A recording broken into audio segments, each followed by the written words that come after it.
leaving so soon? I was just going to... I have to... I was trying to... Sneak away? Yeah. I mean, no. I like children. For breakfast? Never! I'm a luck dragon. My name is Falcor. And my name is... Atreyu. And you're on a quest. How'd you know that? You were unconscious. And you talked in your sleep. Wink. What? Could you get around and scratch behind my right ear? I can never quite reach it. Here? Oh, yeah. That's so good. I got real creepy at the end. I think this podcast is now on a registry of some sort. Did they not write that in a nicer way? How did they go over that and realize, like, oh yeah, this is perfect? I'm wondering if Not anyone. creepy at all. I'm wondering if anyone who hasn't seen the movie is just totally creeped out right now. And like, what did I just? You have seen the movie. Wait, that's what happened? Out of context. Okay. Please enjoy your night in heaven. Welcome to Franchise Killer, a podcast where we pick movie franchises or wannabe franchises, review them film by film, and see where things went wrong. All right. I like podcasts. I'm the host, Reese. You are. David. And you are. Irina. And you are. Noah. And way, way far in a distant land we have... In the distant land of New Jersey, this is AJ. Oh, I hope not. Today we're covering the Neverending Story of course, the... Oh, wait. I watched Never Say Never Again. James Bond that's close enough. You're in for a long ride because this never ends. I love this running bit. And by the way, I was on your Voodoo account the other night, and I saw that you actually had been watching some of those movies that you'd been saying. Yeah, 28 days. Yeah, 28 days. Oh, no. So yeah, we're talking about The Neverending Story, directed by Wolfgang Petersen, who, before the movie, had directed Das Boot. After the movie, Outbreak, Air Force One, The Perfect Storm, Troy, and the Poseidon remake. And of course, he also directed a whole bunch of German movies that I'm not familiar with. I don't know if any of you are. But he had a pretty long filmography even before The Neverending Story. The movie stars Barrett Oliver, Noah Hathaway, and Tammy Stronach. I'm just going to say a couple of those and edit out all the rest. Keep the right one. The movie was written by Wolfgang Petersen, Herman Weigel, I'm assuming, and based on the book by Michael Ende. Yeah. Right? Yeah, I'm glad I asked ahead of time. So, yeah, on this podcast, we first go over our thoughts on the film before revisiting it for the episode. Then we dive into the story, break it down bit by bit, and talk about the more significant moments. Then towards the end of the show, we give our brief reviews and numbered scores along with an analysis on the health of the franchise and whether or not this film hurt it or not. So, had y'all seen this movie? You want to cover the musicians here that did the score too? I think they did an awesome job. Oh yeah, we'll call them out. Pretty significant impact on 80s culture. Yeah, I'll let y'all call that out in the breakdown. Mm-hmm. So, had any of y'all seen this before? I mean, I know the answer. I think we all saw this growing About up, to be 1,000 honest. times. Noah, regretfully. I think it's funny that you say you've seen it 1,000 times, but it doesn't sound like you have a very positive reaction. Did they force you to watch this 1,000 times? Noah, by Yes. saying 1,000 times, it would play and he would be tortured and he would probably... Yeah, I had him strapped to an electric chair where I had a button that And it anytime just he made turned... Falcor laugh. Or we no, need no, like no. a little Falcor throne me- for you. Okay, so as bad as that dragon, if you could call it a dragon, is, what's worse is the stupid rock monster. I hate that guy. We'll talk about it. We'll talk It's about so it. We'll talk stupid. about it. So, David, give me your brief history on... I'm sure or it's, your brief history with this I'm sure franchise. it's similar to all of y'all's. At some point when I was a child, my parents put it on and I watched it, and I had positive, memories of watching it. I actually really enjoyed it, although rewatching it when you're older is very different than when you watch it as a child. Mm-hmm. I'll say that. Yeah. Irina. So, I don't remember the first time I watched it, but I must have been pretty young. because I know I've seen it several times. I feel like for us, it was as siblings, it was like a sick day movie. Yeah. You know? I think that, It was similar to us, too. that Princess Yeah. Bride. I don't know how I ended up watching Dark Crystal because it seems like a weird one that a parent would show to a kid. But Well, that's our it's- mom. She showed us Exorcist when we were like 7. No, she didn't. She showed us the worst little parts. snippets. Yeah. Yeah. Maybe her name is Moonchild. Oh, no. Anyway, so I lumped this together with a lot of those films I would watch, kind of the dark children's fantasy group, Dark Crystal, Labyrinth, somewhat Princess Bride, even though that one's much more of a family-friendly film, I would personally say. Yeah. But so I pretty much grew up on this. It's one of those strange feelings you get where you remember being slightly disturbed by watching it. Yep. And yet you would keep watching it. Yeah, I have two baskets for my childhood movies. There's the ones that kind of intrigued me, but also more disturbed me, and I don't really have super fond memories of. And then there's the ones that were just delightful. Yeah. This was the former. Exactly. Well, and I I'm think glad a I'm lot not of people alone. share that. Yeah, you're definitely not alone there. Noah, I mean, we've kind of already said all of us siblings' thoughts on it, but what about you? Yeah. That was a pregnant pause if I've ever witnessed one. Yeah, Was it we impregnated were by making Falcor? eye contact there. And, With Falcor? just the... I was having kind of a Vietnam flashback kind of situation where all the strife and actually all the puppets were just like parading through my mind. I can imagine some nightmares you It's funny that you say that because this is an analogy for the Korean War. Is it? I No, can't. I I'm can't. joking.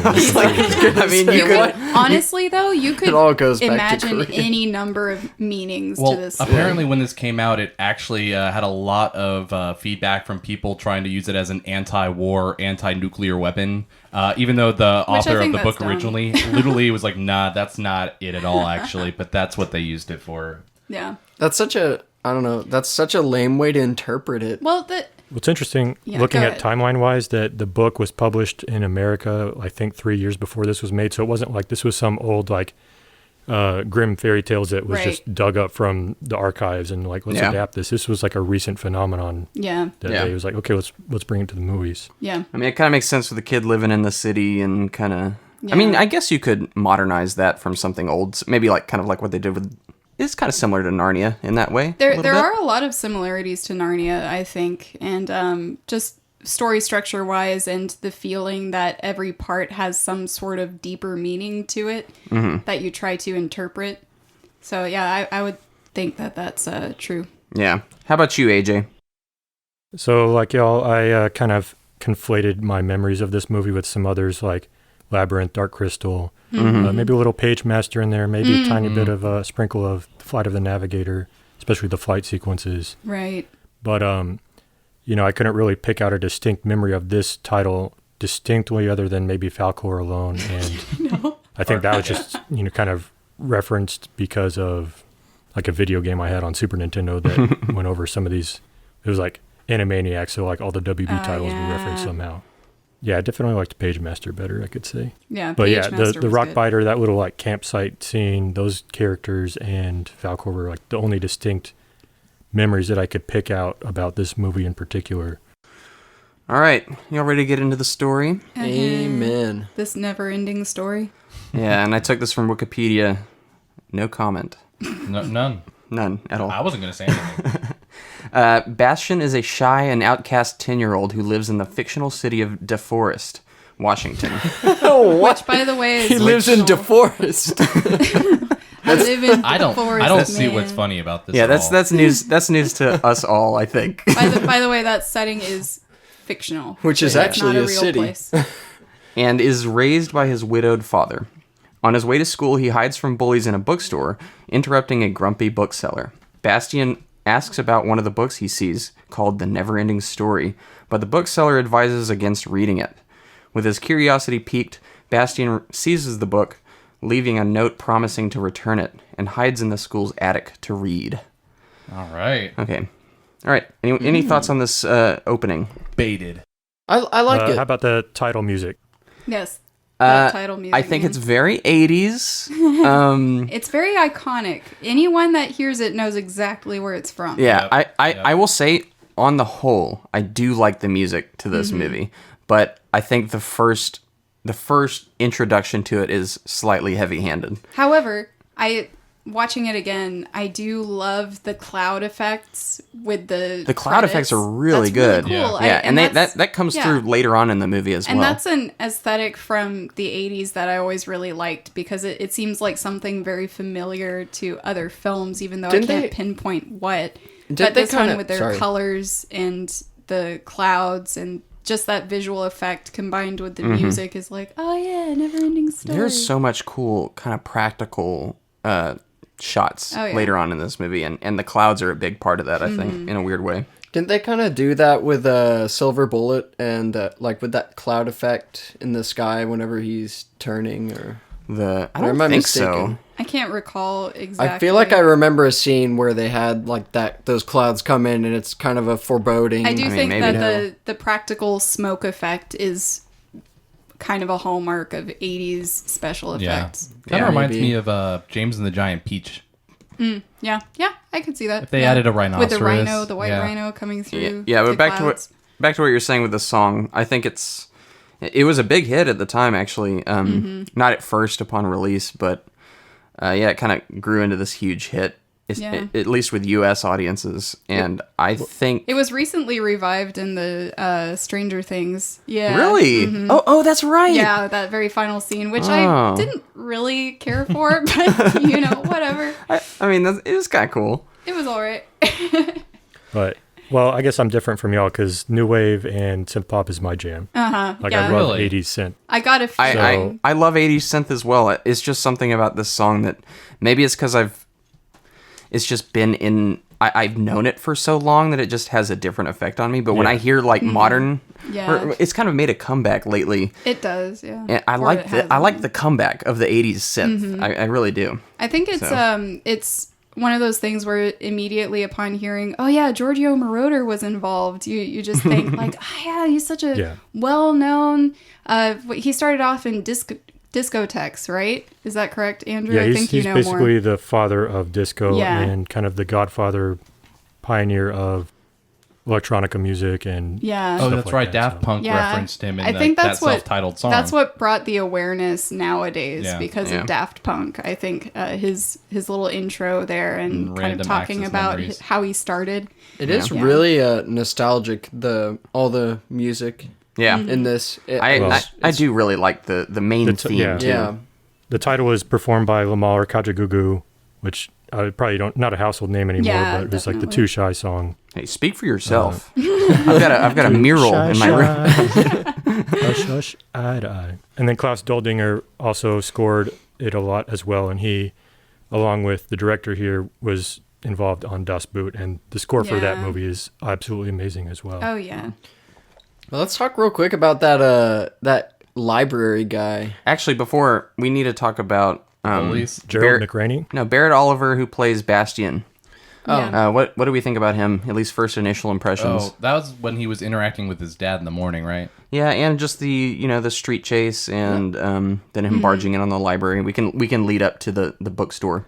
About this movie, I think kind of the acting was pretty good. Yeah, the in acting general. is pretty good, and he's a good child actor. I think Oh, this yeah. movie gets that Yeah. right. It has He really decent embodied child the character they were going after. I absolutely get they distilled kind of that geeky loner, not Yeah. loser, but he's being Imaginative. picked on, and he's in his own world. Yeah, Yeah. definitely. And Irene, He's- you've read the book. Is it similar to how he is in So that? I think they took their own liberties with this character because I think in the book he's even more removed than this one is. Yeah, he's overweight. Oh yeah, he's an overweight child. He's not really promising in any direction other than he's completely in his own world. Like he makes up his own languages and he makes up words and talks to himself.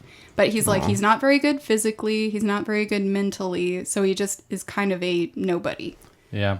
At least Yeah. this guy has sort of a feistiness about him and individuality, you Yeah. know? And I think the part that I love is immediately, without expressing much, displaying this relationship between his father, whereas they can't talk about, the elephant in the room being his mom's death. And so his father never opens up, just kind of tells him to move on. Yeah. And also, get his head out of the father, did you see the shake he was making? It was like orange juice and raw David and I eggs. were talking about And this. that's actually a kind of common home remedy for Yeah. hangovers back in the day, which almost implies that he's like an alcoholic or drinks because So of his I was listening to this. I'm going to go ahead and say a lot of the content that I have for this also comes from School of Movies podcast, Alex and Sharon Shaw. Go listen to it. But also they brought up that point about him potentially drinking, but also back then it was also popular to just make orange juice taste better. You would mix Yeah. in one egg and it would make it like a Right, smoothie. egg will make it But better. if And you're it was really- a common thing. No, but if you're really, But when I really first doing realized that that, was Gerald McRaney, I was just blown away because I love Gerald McRaney and what he's done now, like Jericho and stuff like that. He's a Yeah. great actor, and he was in a pretty limited role here, but it really set up that character contrast Yeah. relationship. interesting. And then Wow, there's a there's small more little to that detail scene than I when- thought. Yeah, when Bastian first wakes up in his bed, there's a little picture of an Indian or Plains Yeah. Indian with a war bonnet, kind of like Yeah. referencing his connection with, later down the line, Otoye. So Yeah. So Yeah. it's funny you bring up that shake because David, when he was watching this, was mentioning, I always remember that shake that he makes, Yep. the orange Yeah. juice and the egg. And I As a said, kid, me too. It's it like just resonated. one of those things Yeah. where as a kid, you're like, ew, why would you put Why? raw egg I almost in feel your drink? like I paid more attention to that than I did the actual conversation know. because now watching it, I was like, wow, this is a deep conversation. This family's messed up. I don't remember that. That is one new thing I learned from watching it again is just how actually nuanced that conversation It is. really is. Well, And the father's and they a actually good actor. reference it several times in the second movie, Yeah. Yeah. but we'll talk about that later. Yeah, so Bastian is chased down the streets by three bullies who the center bully looked very familiar to I me, was but I thinking the forgot same to look thing. him up. So I Yeah. don't know if there's like an older or a prominent actor today who is him, but Sorry I feel like I've seen his that's face you. before. I should have Done this done in a my while, work. Well, they But, kind of do that same look Google for date on every case. single bully in a film Yeah. during Maybe. that time, but he does look distinctly Yeah. familiar in some This is manner. This is the part where it's kind of trying to encapsulate that 80s feeling of, kids being kids. They always have those bullies. Which at the a little time they were chase like, this is scene. current. We're capturing current day. Yeah, basically. That's what. And David again making comments during the film. He's like, "Is this just what it was like being a kid? Like no adults would come in and help. Like Yeah. you just were I was being chased by bullies." I was watching it too, and I'm like, Bastian, you would have been fine if you just joined the crosswalk with the adults. Like, Well, that's and what then I- he crosses through and then goes into Okay. a dark alley. This is where what I'm I like, was saying. It was like in the 80s, I feel like adults did not give a crap, or at least that's the way it's portrayed. I feel like my dad, when he said he was grown up in the 80s, he was just like, yeah, pretty much it was just like fend for yourself. Like no one's going to help you. So I imagine it's like, help me. It's like, no, you got to Yeah, get I think it's the era of latchkey childs, if I'm not wrong. And then when that kind of became a thing where kids would come home and, when their parents are still at work. I may be ahead of the timeline there, but it's kind of a prelude to that, if not that Right. timeline. And then, obviously we're all used to cell phones now, but, kids didn't have cell phones. Adults Right. didn't have cell phones to like check in on you constantly. Yeah. So it's like, well, they're on their own. I'll see you when I Yeah. see you. There's Yeah. kind of this disconnect where kids live out their lives that parents aren't aware of at all. Yeah. So then we get the bookstore scene.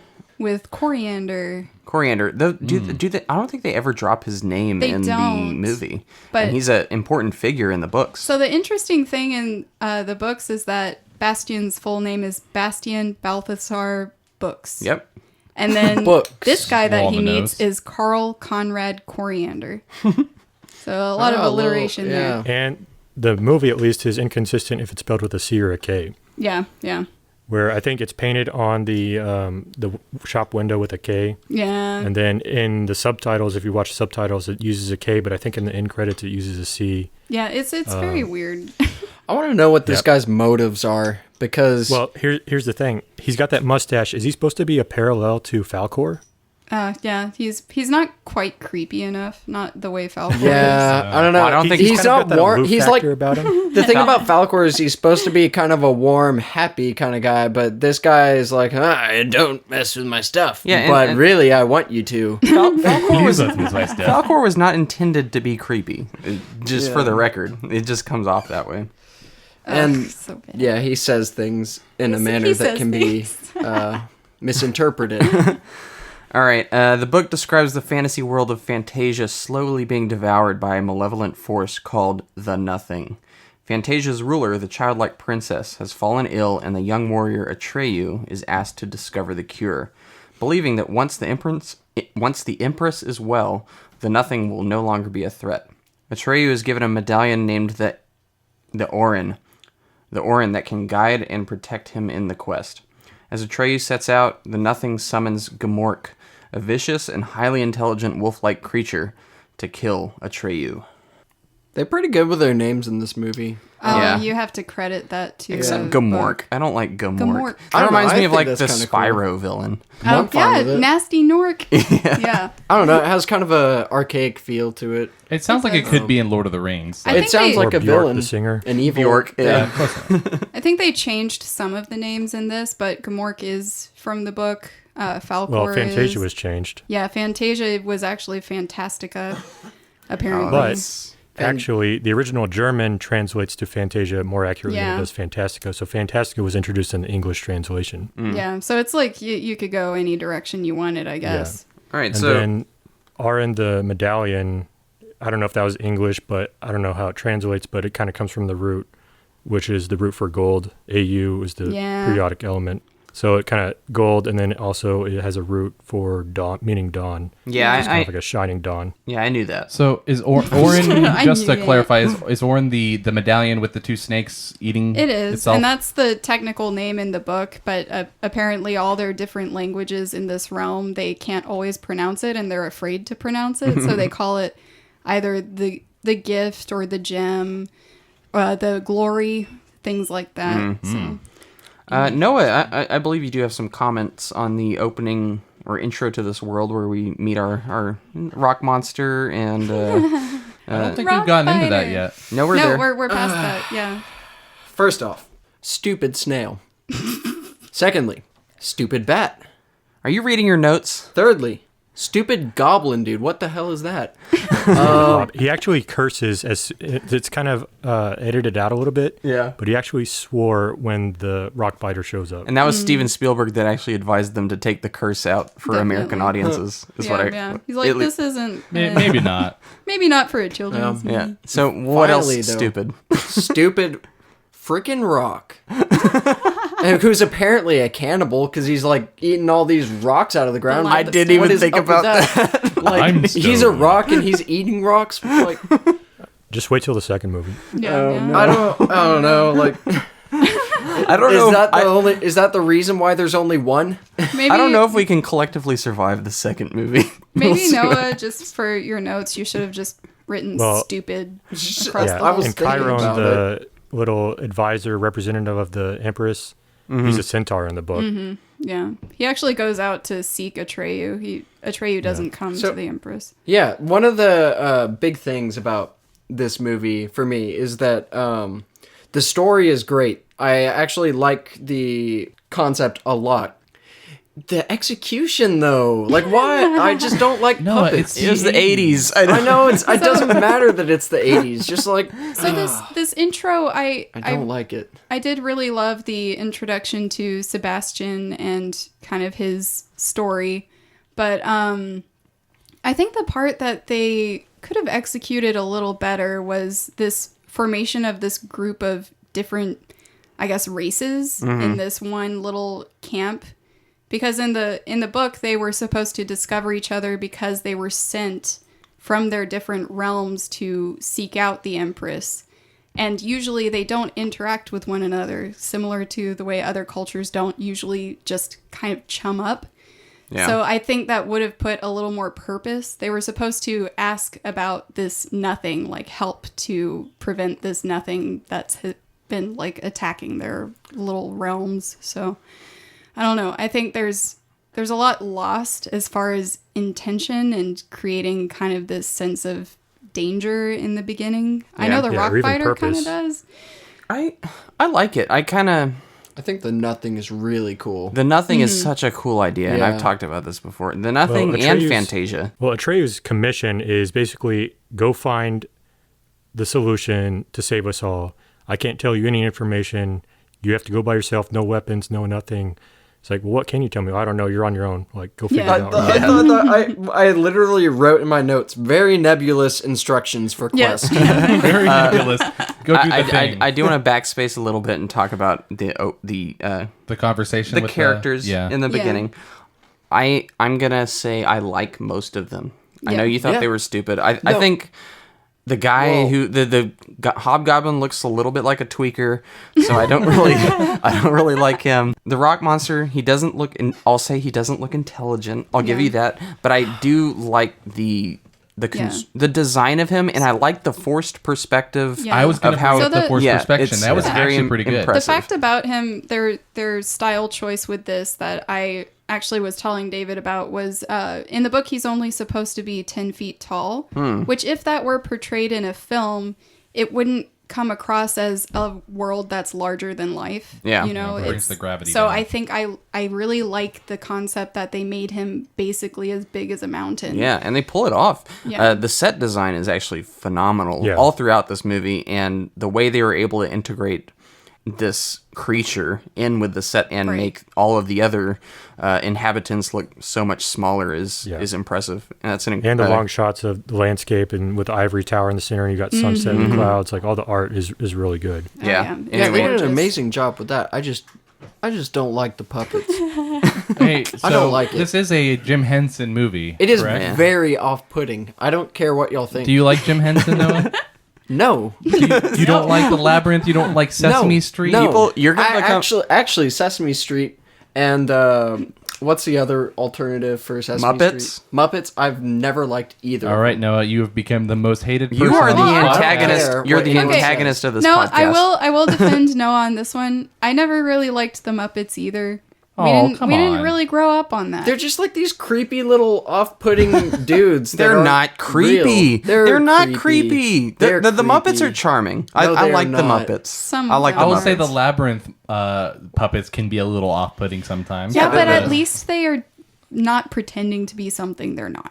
Yeah, I will hold fast on the Muppets not being creepy at all. There's nothing creepy about the Muppets, and you I are disagree. I You disagree. hit recent I a disagree. soft spot, Noah. No, I don't even have. I'm not even that nostalgic for Muppets. Like as you said, we weren't They're raised not- on them. But it's when I not look a- at Kermit and I look at all those characters, I'm like, that is not creepy. They are cartoonish enough to where it's like No, they're it's not. really I don't know. off-putting. I I'm think they just have like ulterior motives. Kermit Okay, he and doesn't like have to like puppets. It's just funny. No, he I has. don't know that pig Noah. girl. I forgot what her name was. Miss Piggy. Miss Piggy. Yeah, hard I name. hate it. They're Pig. so off-putting. Okay, Noah, you didn't grow up with them though. You've seen CGI. You've grown up with No, marvels of technology. dude. This is I'm what was 25. cutting edge at That the was time. that was my generation too. Like, it's. I remember whenever I was little, I saw it and I immediately didn't like it. Here's where I will level with you. Puppets are creepy when they try to be lifelike. Like that's the thing, because you as a human you identify it as, okay, that is not real, but this thing is clearly trying to look organic when it's not. And that's Like the mascot of Community, the human beings. Or Granted, I Jurassic like Park. Muppets Jurassic better than Oh, I gosh, like Jurassic Sesame Park's so Street. good. I still am not. All I right, still so don't like them. where are we? We were talking. We're at about... We derailed way too far. let's get to the Ivory Tower. Okay. I do want to say some of the creatures and inhabitants of this world are so cool looking knew in a that's where you were creepy gonna way. go with Yeah. The two-faced people Mm-hmm. There and sure are a lot of those like multi-faced, multi-headed people. Oh yeah, Yeah. they Or really the liked that giant concept. head, didn't they? like yeah, stone. the where the wild things are, like kind of Yeah. looking creatures. And I think there I've been were like thinking- silhouettes of Mickey Mouse, E.T., 3PO, Yeah. Gumby, Yeah. even. Really? Just kind of like Easter eggs thrown in. And I didn't even notice that. That's It's cool. it's not easy to notice just because they're all kind of silhouettes, but it is a cool touch. The one person that could redo this, which I would absolutely love, is Guillermo del Toro. I knew you were gonna say it. Yeah. Yeah, he'd probably Yeah. make like 5 movies out of it. Oh, Though. Dude, yeah, he- definitely. Oh, well, that suits That would Noah though. satisfy And it would Noah. be perfect for That's me. just too I'd short rather- of I'd how rather many 3. that would do the job. He needs about 9. 9. If you made this into 9 movies. Hey, man, there's enough story there to do it. I want to say that it's incredibly impressive that they did a lot of this just in studios. Yeah. Like I know they filmed outside in Spain and Canada, but most of Fantasia takes place within studios and then artwork. And this Empress's Tower, the Ivory Tower, Looks is so It cool. looks so cool. Yeah, I and then you love get they the know it looks design. cool too with the musical cues when they Yeah, first see definitely. it. Yeah. And the song Atreyu's Quest is one of my favorites, where it's just like this beginning, and Yep. he's about to start off on his journey. Yeah. So but what do we think of Atreyu? Atreyu's awesome. Yeah, I think Atreyu's he's pretty one of my cool. It favorite was actors in apparently this. the one actor that the director had the most trouble with. I feel like I he wonder would have why. to have trouble with Yeah, him 'cause he in had order a for him horse to walk three on times top of in him the and- filming of this movie. Yeah, I He know. drowned the poor on kid. Who set. needs stunt doubles? Not this director. Yeah, No, got but that- crushed by a big old wolf. I feel like a Yep. kid for a kid to portray this character, he had to be some kind of difficult on set, you know, because he has just so much authority in his voice when he talks that it's I can't imagine Shut up, him AJ. being any other way. I think it's because he has literally 2 distinct levels with no in between. He's basically talking normal, or he's just like yelling at you the whole time. Yeah. There's. I felt like that distilled his performance. I thought it was fine. Like I thought and this is probably due to Wolfgang Petersen being a perfectionist type director, akin to David Fincher, where he does like over 40 takes for each scene or Yeah. something crazy like that. I think I don't know if it was as much the actor doing a great job, more as just like they took the best of what they could get out of each scene. But I think I give him a pass. It I works. think I don't he's know. I I think like he's Noah fine. Hathaway a lot. I Yeah. really like it too. Yeah. His performance is I liked very, his portrayal. Yeah, he's emotional. fine. Don't get me wrong. I can get on board with him. I just feel like some of the times he's just like screaming, and there's no like actual depth to his acting. I mean, he's a child actor. Well, in he's the screaming 80s, when so his it's- horse is dying. I mean, that was like, kidding. I feel Well, like I that was get that part, perfect. but- No, you're right though.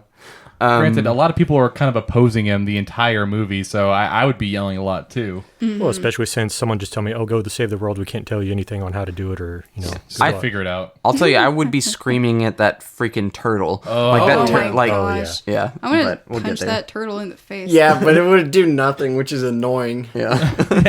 I don't care if you punch my face or I not. want to die. Can I Matches. So then we also get do we see the Empress at all in this? No, we don't. No, Yeah, I don't it's see her only till at the end of the very movie. end. Okay. I'll save that for She's later. referenced. Yeah. Do they actually refer to her as the childlike empress in this, or do they just say empress? They The just say childlike childlike, empress. I think. Yeah, they mentioned the childlike empress here and there, but then they also say the empress. So Oh, actually, maybe that was something I just read researching. I don't know if they actually say it.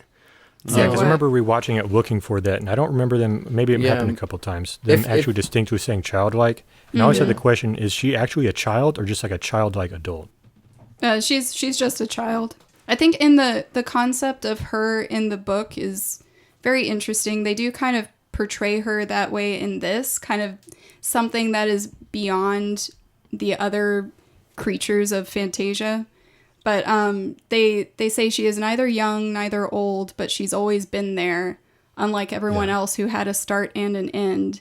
So, and she's known by many names, which Especially since the entire population completely goes, to pieces when they find out she's sick. Or, yeah, definitely, because that means the end of them. Well, essentially. she has like a godlike presence. Yeah. And I know when they give him She does not. Well, no, that's She what. looks like a child pageant queen. Okay. That's what I No, was no, I'm thinking. saying that's how they portray her in this. And when they give him the medallion, they say that this will protect you. It'll give you guidance and strength She's- from the Empress. Yeah, like so you will the- be her voice, kind of thing. That's Yeah. it's very much like a crossing god. You Like know, So I like, think Aslan. the point Yeah. here is that it's supposed to emphasize that she's linked with the nothing. So her being sick is linked to the fact that the nothing is destroying their world. so is she sick because she doesn't have a name? It's complicated. It's complicated. We'll get yeah, to there's it. a little more to that, and we'll get there. So he's bestowed the Orin, which is basically like the light of the even Basically star. murdering. So it's supposed to represent, like, this is the chosen to represent the Empress. So basically he can go anywhere and talk to anyone. It had the same kind of, I don't know, defensive abilities that what Galadriel gives to Frodo in Lord of the Rings. That is the Even light Star? of the Even Star, Can we right? have an episode without referencing Lord of the No, Rings? we No, can't. we can't. Actually, because I it's did just so good. think that a little bit later on, and in the second movie, Arryn almost has the One Ring Yeah. kind of vibe. So it has especially how it has creates tension between characters. It has an influence In the and a second pull, movie. I guess. Yeah. But like a well, positive yeah, that's maybe way. more the second movie, but I did see that connection a little bit. All right. So yeah, then we get your propulsive theme music that you love. Yeah. Atreyu's on his journey. So excited. Then, this was my fear as a dreaded scene. child. Gamork is also introduced to Yeah. the story. He growls at the camera. This scared me as a kid. Like, Yeah. It scared me too. That scene when he's especially revealed? the end. and this is light horror in a sense, where Yeah. where they set up this thing where he is chasing Atreyu throughout this entire thing. You don't know where he is, but now you know, even as a kid, that this wolf is on the pursuit, and Yeah. he is very scary. Yeah, and if it isn't hard enough, you have to go through like the swamp of sadness, Yeah. like while doing it. No, this Yeah. movie's rough for kids. I like I do like the introduction of him. I think he's underutilized. He kind Yeah. of just is present as like, oh, he's Right. evil chasing him, but then he never kind of Yeah, the more they Creates any more reveal tension. about him, the less scary he is. Yeah. I actually like him as almost just this faceless presence Right, of right. evil, just like the Nothing. yeah. All I need to know is he's a wolf with green, evil-looking eyes. Yep. Right. Like that gets the job done. Yeah, it's evil. That's all it is. Yeah. Atreyu's quest directs him to the turtle-like advisor Morla, the Ancient One, in the Swamps of Sadness. Though the Orin protects Atreyu, his beloved horse Artax is lost to the swamp. He then continues alone. Everyone's childhood trauma. Morla does not have the answers Atreyu seeks, but directs him to the Southern Oracle, 10,000 miles away. Atreyu succumbs to exhaustion trying to escape the swamps, but is saved by the luck dragon, Falkor. So I have to say that this is probably one of the most poignant scenes in the film. Just because it's the reason this separates itself from other children's fantasies is that it's trying to grapple with concepts that are kind of bigger than their imaginations at that time. And this is a huge reference to suicide and depression. Oh yeah. Like Interesting. as a kid, you are incredibly disturbed by this scene, but you can't, like, obviously there's a horse dying, but there's something more to it. You that can don't feel the weight of recognize. what I can that tell this depression argument is. is going to make me increase my rating on this movie. Really? Like, keep going. Okay, so basically the whole pulling of Atreyu on Artax, trying to keep him afloat, and this is the Swamps of Sadness, so it's like almost Yep. very literal Yeah. that this is depression, and the fact that he just refuses to move, and there's nothing that he can say to change his mind, and he uses all sorts of forms of explaining why he should keep moving, like, Yeah. oh, it's just too difficult for you, I love you, you're my friend, do it for me. And That's Sounds dark. familiar, doesn't Yeah. it? Like I feel like listening to the audio of it when I was listening to the School of Movies podcast, they have the audio on there, and it was almost more poignant not having the visual, just hearing the sound of Yeah. this person pleading to something else, Yeah. like Yeah. starting off by being positive and like, Yeah. come on, we can do this together, kind In of the- thing. Another added element Oh. to this, I don't know if it's pertinent or not, but Atreyu, I read, is only safe from the Swamps of Sadness because of the Right. Orin. that's true. I didn't know that when I had originally watched the movie. I thought it was just like he was more I think strong-willed. they kind of glean that over. I think for the sake of a movie, that makes sense didn't- because there's yeah, no I way didn't to catch that at all. explain. Yeah. So Yeah. I would've- did watching it earlier. I would have The- thought it would have been Yeah. much more impactful if they had left that out and he actually wasn't, and he Mm-hmm. had to try and stay happy and positive while his Right. horse is Granted, dying. he I was just figured it succumbing was- still. Yeah. Yeah. Emotions have less complex emotions than humans. Yeah. But what you just said really makes me look callous because my notes were, he said to Artax, "You have to try, you have to care." And I took that, is this a fourth wall message to the viewer to keep going in the movie? I mean, that could be. It could be. So I'm glad this meant so much to you. Yeah, because this scene means a lot to me. for me, I was like, my notes were literally Artax's death. Honestly, I wasn't that sad. Are you? Okay. So the thing A lot of is, people. watching this movie again, I wasn't expecting it to affect me, but then like my eyes started tearing up, and I was like, "No, stop it!" I'm not gonna But lie. the thing is, in the book, Artax actually talks to Atreyu. So like That- when he's sinking, he's actually talking to him, saying, "There's no point. There's Okay, no if they had- use, if it's they had That'd made be him- way different. If they had be made worse. him talk, it would have. They would have bumbled it because this movie's so 80s. Yeah. But like the idea of doing something like that today, where you have if you have a talking Oh yeah. horse So- and it's actually done well, The- then yeah. that would be. The I think part that would be that- devastating. The part would that be. Or was you really establish, or I guess if you establish a relationship like Sam has with Bill, yeah, or something like Yeah. that, then it's like, it's very yeah, you different. really feel the meaning. Whereas this is just like a mount. He's just Yeah. kind of a beast of burden. You know, I think in the book though, the part that really hits home is that Artax knows that he's sinking and he knows he's going to die. He wants to die. And so he's telling Atreyu to keep going. And he asks him, Atreyu, can you do one last thing for me? And he's like, yes. Can you leave so you don't see me die? And that's oh like my the god, this is so sad. Yeah, this is so a he German does. story. Yeah, it's definitely German for Next, sure. Yeah. next story in the Grimm fairy tales for you. So I think the handling it in a movie, it's probably better that they didn't have him talk. That would be kind of weird. Especially if I it's don't- labeled a kid's story. Yeah, I think it would be a little too much for kids to handle. I But thought at it was the a little same much now. well, at the same time, I think the representation of kind of suicide being silent is, I don't know, still pertinent here. Yeah. Like you can't communicate really with someone that's just decided to end themselves, you know? Yeah. There's nothing you can say and they won't respond to you. wow! Okay, guys, this is history. This will be the first time that I adjust my submitted score to a movie. Wow, Probably. we're only like halfway through. I don't. There's more weight to this scene than I thought that there was. Oh yeah. So- Well, in the screaming part too. Here's I'm the just question: gonna is say- this the intended weight, or is this what you have to read the book to find out? No, I mean, that's a this good is question. something I felt before I read the book. I because only cried read the watching book this when I was recently. younger. Like that So I- scene was very emotional for me. But it doesn't devalue anyone who doesn't really get that. I think scenes like this are meant for certain kinds of people that have, I don't know, certain backgrounds or experiences to understand. For others that may not strike a chord. So Well, it could it's- either be seen from that Yeah. perspective of depression where someone can resonate with it, or you can see it literally as, wow, this is Yeah. really sad. This person is Well, losing a that's- horse. I think It's that's like, I think that's the point of stories. So- People read into it more. I'm gonna try to push back a little bit just for the sake of Okay. kind of having a debate.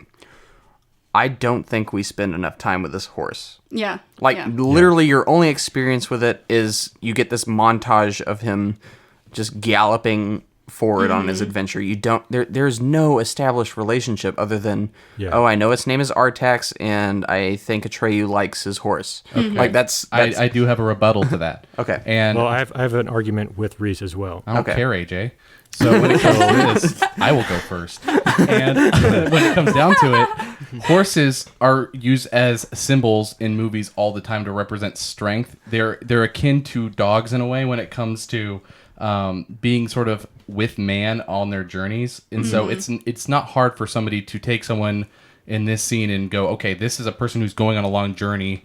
He needs a horse. It's his strength to keep going. And he's losing that immediately. You don't need a connection to a dog to immediately know if it dies. You're like, oh, I didn't know. They barely had that dog in there. So you think it's just it was a crippling to Atreyu, like as a person, like he lost a part of himself Yes. losing. Okay. That's a really If good they argument. didn't tell you that this was called the Swamp of Sadness, would you have known any of this?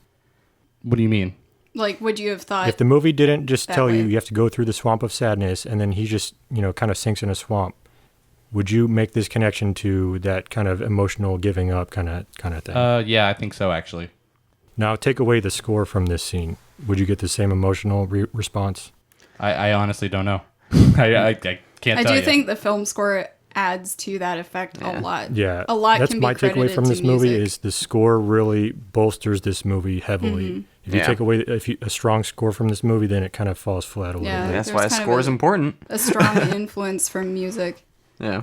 Although there might be something if a movie has a strong score, and then they take the score away for a an impactful moment like this, Yeah. you never know. It might actually be very effective because feel it's like like, oh, this is the real business. Yeah. It doesn't even need the score to sell this sequence. The scene has to change slightly though, because it's like they're working together to create that mood. So Yeah. if you were to take the music away, you would have to film the scene a little differently. Yeah. I would think. All right, as much as it is great to talk about horse deaths, I think we should talk about sad Purpose turtles. him for we should talk glue. about sneezing sad turtles. Oh, and what comes after the Swamp of Sadness? Well, He- if we're talking about the Swamp of Sadness, you can only think that whoever actually resides here has to be basically the epitome of this What it is. concept. you Yeah. know? Especially someone that's been literally buried in it for thousands of years right. or whatever. So Morla, I actually, I love the design of this movie more than I actually like the movie. Yeah. I really like the wide, not wide shots, but the side, almost 2D looking Right. shots of. You see the mass of the turtle Right. and Atreyu up in the tree. And then the music, too, yeah. just emphasizing how kind of this old ancient being. Yeah. Now, Although I feel like when it cuts to Bastion just screaming his head off when Morla appears, I thought that was over the top. yeah. Well, how else are you going to talk to a giant turtle the size of a mountain? I think it was weird timing for that to happen. But they had to do it to convey that they heard him in the Yeah. Never-ending world or whatever, like- Fantasia. Fantasia. You were Yeah. saying, Reese? What was I saying? I don't remember. Well, The you were design of starting. Morla. Yeah, the design of Morla. And Yeah. Oh, I just really like it. It's another example of really well done forced perspective. I like Yeah. just all the practical nature Yeah. of the scene, and I think The the use of the control of the animatronics is pretty good. yeah, I don't like the Yeah, I eye. think it's one of the best in the movie. They haven't figured out the eyes. I just they're a little off. It was but the 80s. yeah, I know. But it's practical. They should be good at this. animatronics. They should be good at this stuff. Yeah. I mean, they are good at it. They got good at it 20 years later because of movies like this. Honestly, though, when it came to the actual embodiment of that turtle, it was basically just apathy itself. You know, the way they conveyed it to the audience, at least. And as a kid, you don't get it. You're just like, you're a dumb turtle. Like, you're an idiot. Honestly, that's how I felt. I was so angry. But watching it again, you're like, okay, No, it you're makes right. sense. I mean, It you're just came a off dick. to me as like an apathetic sage in the middle of the slummy forest or bog that just doesn't care because New Jersey. yeah. Is this I the love you, second New Jersey. That's gonna be the end of second New episode Jersey. where we I take a know. shot at New Jersey? or will it? Let's just carry it over. But yeah, it's like I wonder if it's just no one has seeked this turtle's wisdom. That maybe Yeah. it's like a vain thing where it's like I don't feel like imparting wisdom upon Yeah. No, anything. no, I that's think not he's- it. You don't think so? No, it's literally they don't care. It doesn't matter. Like nothing matters. So what's the No, point but of because telling it's you? been so long that anyone has ever found this turtle. Yeah. Like, it's like I don't even. So Well, this how is- about this? So, How about this thematically? So a lot of this movie is about kind of a loner being like, kind of alone in the world, especially after Atreyu loses Artax. He's now really alone. A tortoise is the epitome of loneliness because they live in their own shell their whole life. So I guess now that I'm talking about it, I didn't really think about that before, but I'm just spitballing here. That Yeah. kind of actually does work out thematically. It does. And I think living in the shell. the reason I'm not quite sure, it doesn't really specify in the book, but I'm not quite sure how Morla ended up in this swamp, but he has this, or she has this symbiotic relationship with the swamp in a weird way, because only that entity can live there and not sink. It's kind of submerged part way. And I think the only way that it can is because it's so completely apathetic about existence that It can't sadness sink doesn't all the way. affect it. Yeah.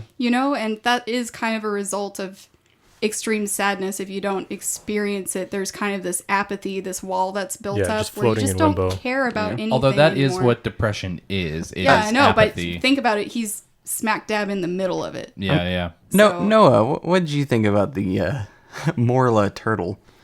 Tortoise. Stupid. Do you want to Tortoise, see what I sorry. wrote in my notes? Is it stupid? Stupid. Stupid turtle.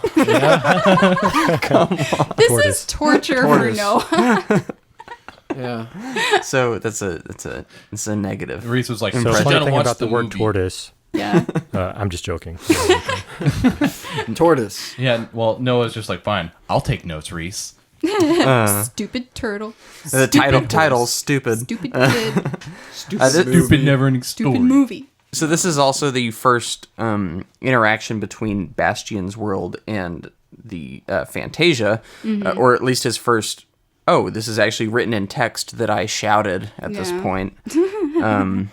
So I don't know. Do y'all have any impressions on that? I thought it was an awkward placement for that, and it was the actually- characters. Yeah. That was actually, you're right, because it wasn't meant to be. Yeah, it's when not. it happened. It's not meant to be in that scene, which they completely overlooked. One of my favorite parts of the book, which I didn't know at the time, obviously, because I saw this movie first. Yeah. I think they just didn't have the budget to handle it.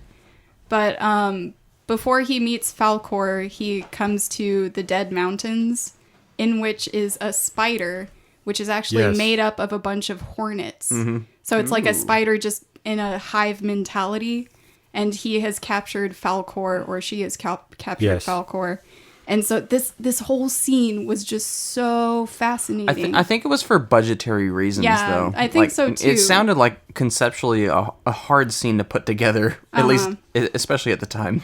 Yeah, but the whole thing was, when I was reading through it, it was, I don't know, like it made this scene seem a little too run together, I guess. Like things happened a little too simply. It was a little awkward too. It's like, it's a big turtle. Why are you screaming? Are you screaming at like those? they've already revealed the scary wolf in the cave, Right? Like, and then he's yelling, but then the characters kind of just blow it off as, well, that was weird, and then they keep talking. Like I don't know. It's like, did you say something? No, was that you? No. No. All right. Well, anyway. I feel like it's kind of a theme for like all of Bastian's interjections were just kind of cringeworthy in my opinion. But yeah.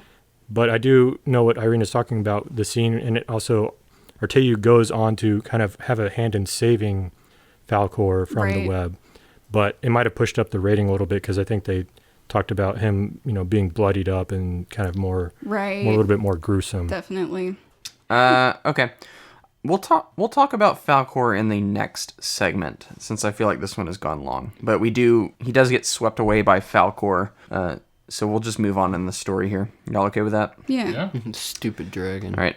What about Gomork running up and kind of lunging at Atreyu? That was a good tense scene. I liked that a lot, From a actually. kid's perspective, it's really, really tense. Even now, it's kind of a little like, he almost snaps at his leg. Yeah. But that's like I feel like that was the most, Yeah. besides the end, that's the most physically bodily action we saw Gomork do, because otherwise he's just kind of like hiding in this cave talking to you. Yeah, even the final confrontation is just like, oh, that was over quick. Yeah, I know. I almost kind of liked him being stuck in his cave as this kind of foreboding, presence. He's dangerous, but from afar somehow. I do feel like I would have laughed at like whatever kind of wolf design they had if they had fully shown it. Yeah. So you're right. I'm kind of glad they kept it. They cut it in a way where it was at least forgivable with what they had. You always know they did little close-ups on the body. They never really showed his full mass all the time. Yeah.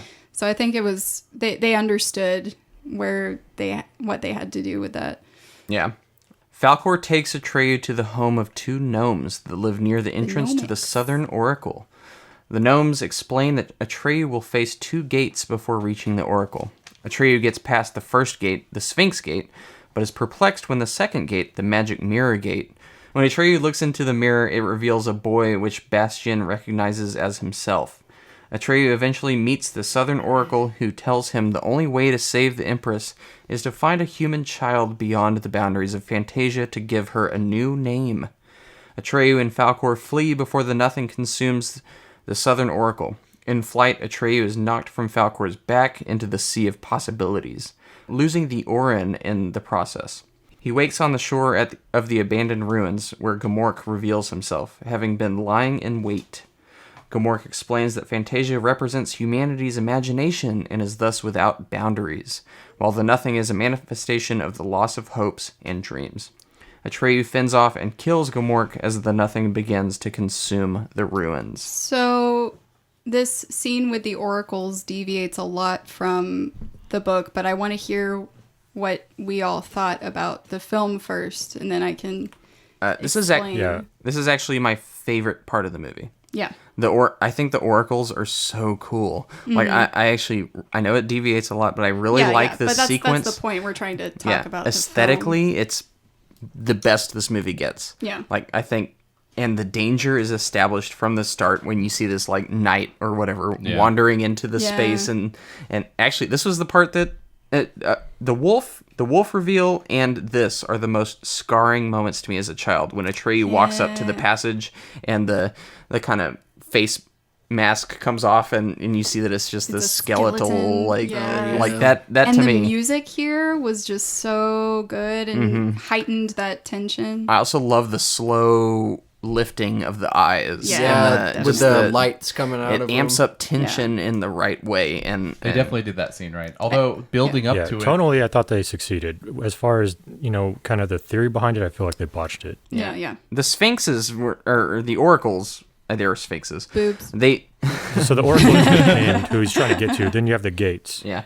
they which were the seemed sphinxes. They were more threatening to me than any other thing in this movie, other than maybe the nothing.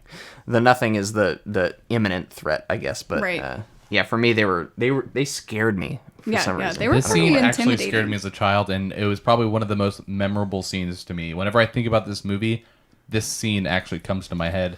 I do wonder why he just stands there for so long, though. Like, I think it's just supposed to be a representation for confidence, kind of like, am I worthy? Can I do this? Sort of a thing. And as soon as that starts to infect your brain, that's when you lose. So I think that's just what it's supposed to implicate. And it also, Implicate? me, Yeah. like, I always thought it was you either are worthy or you're not. Like you can either walk through or you can't. So the concept Apparently, it's just if you can run fast enough. Yeah, exactly. Yeah, that's what I didn't thought was get. weird. Because like if you start off strong and then just duck and roll, like you'll be fine. But I don't know. I feel like he is the kind of character who would have been fine regardless. Avoid the Star Wars blasters. yeah. I don't know. He's humble. I feel like guess. it could have been a little bit more menacing, even because like the book, I know it was like littered with bodies. And then it's just like we just saw this one knight try it, and he's the only one there. Yeah. There were a few scenes where I want to say you could kind of see remains under the sand. Right. But it wasn't like littered with bodies as it was described. So the concept of these sphinxes here was that they're looking into each other's eyes, and the reason that their stare is so intense, like they're actually blind, and so their stare is actually asking all the riddles of the universe to one another. Wow. And so as you get closer, you're pressed with answering the questions of the universe. Interesting. But it's not an exact science. Sometimes they have their eyes closed so people can pass, but they don't. It could be anyone, like knaves and courageous people alike. It's just a matter of chance, basically, who's able to pass. So they just made up all that stuff for this movie? No, yeah, they did. Yeah. But that's my description is what's in the book. I actually like this better. And so, well, the thing is, this is more cinematic. Like if you had to use the actual literal interpretation, it would be very hard to convey and kind of uneventful. I guess that's what I was gonna say. Like in the book, it's kind of like, well, so how do I get through there? You go through and fingers crossed, Ben. Well, conceptually, it's really Good luck. cool, though, Yeah. because basically what happens is if the eyes are open and the people approach, they're basically standing there for days and years until they die. Well, they probably couldn't last years. Also, Dang. the gnome did a lot better job of explaining Definitely. each step. Yeah. And so I'm glad I got to that part of the book this morning where it talks about the gates. Yeah, the gates are and really the sphinxes fascinating. and all that stuff. Yeah. So I feel like this was a letdown, the movie version, personally, too. I think I love it. I at least was glad that I was able to see the film before listening to the book, because I did like that beginning, though. There's a lot of tension in that whole process of, Atreyu, be confident kind of a thing, and sort of pushing that perspective that Bastian is almost like Atreyu's inner voice sometimes. So I don't know. I think cinematically it probably worked better in this way. Yeah, okay, well, this leads me to a question I wanted to ask about the second oracle. Okay. When it comes to seeing... Hey, should we maybe talk about Falcor? Yeah, why didn't he just fly over? you Like just- Eagles, Lord of the Rings. We don't need plot to hole? talk I don't about want This is a to. plot hole. I don't want to cut you off. I'm No, just, no, it segued well. That's why I was going to bring it up. Okay, But no, you talk about that, and then we'll go back to Falcor. I all want right, you to sounds talk about good. So when he's at the second gate looking at Bastion can kind of tell, I guess, he's seeing him. Yeah. Basically, what I was looking up and kind of hearing from other podcasts is that Atreyu is Bastion. It's a avatar for him. Well, so like you can he's, argue that that's any you know, book you read. Well, I know, but at Yeah. the same time, he is almost just exactly him in the story. He's Right. not other characters. So him getting through there was just Bastion making him get through there. See, that's where it loses me because don't they exist in the same place on whatever Fantasia here at the same time? Nope. It gets a little confusing here because it's basically the description of this gate is that whatever you look through in this mirror is you. So it's kind of it, but the side of you that you're almost afraid to look at. And So is it implying that Atreyu is actually not real? well, it's more like there's kind of A spiritual embodiment. Yeah. So it's I think this whole film is playing with the idea that basically Fantasia is losing its existence in a sense, but it is in fact real. Well, the whole thing is Fantasia is imagination, and the nothing is the lack of imagination. So it's like it's the loss. Is it in Bastion's brain?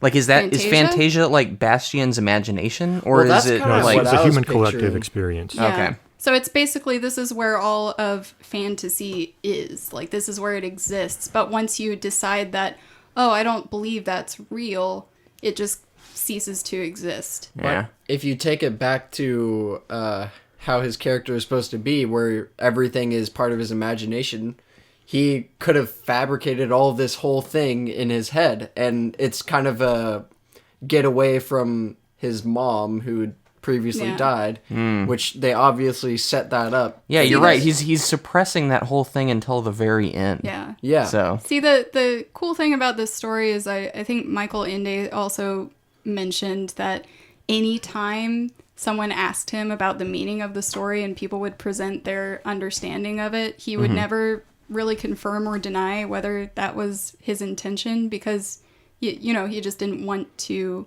have an exact answer for it. So Artists. he pretty much said that anyone's good interpretation was a true interpretation. So I like all of that, your And in all some of way, your that theories is an are answer. valid.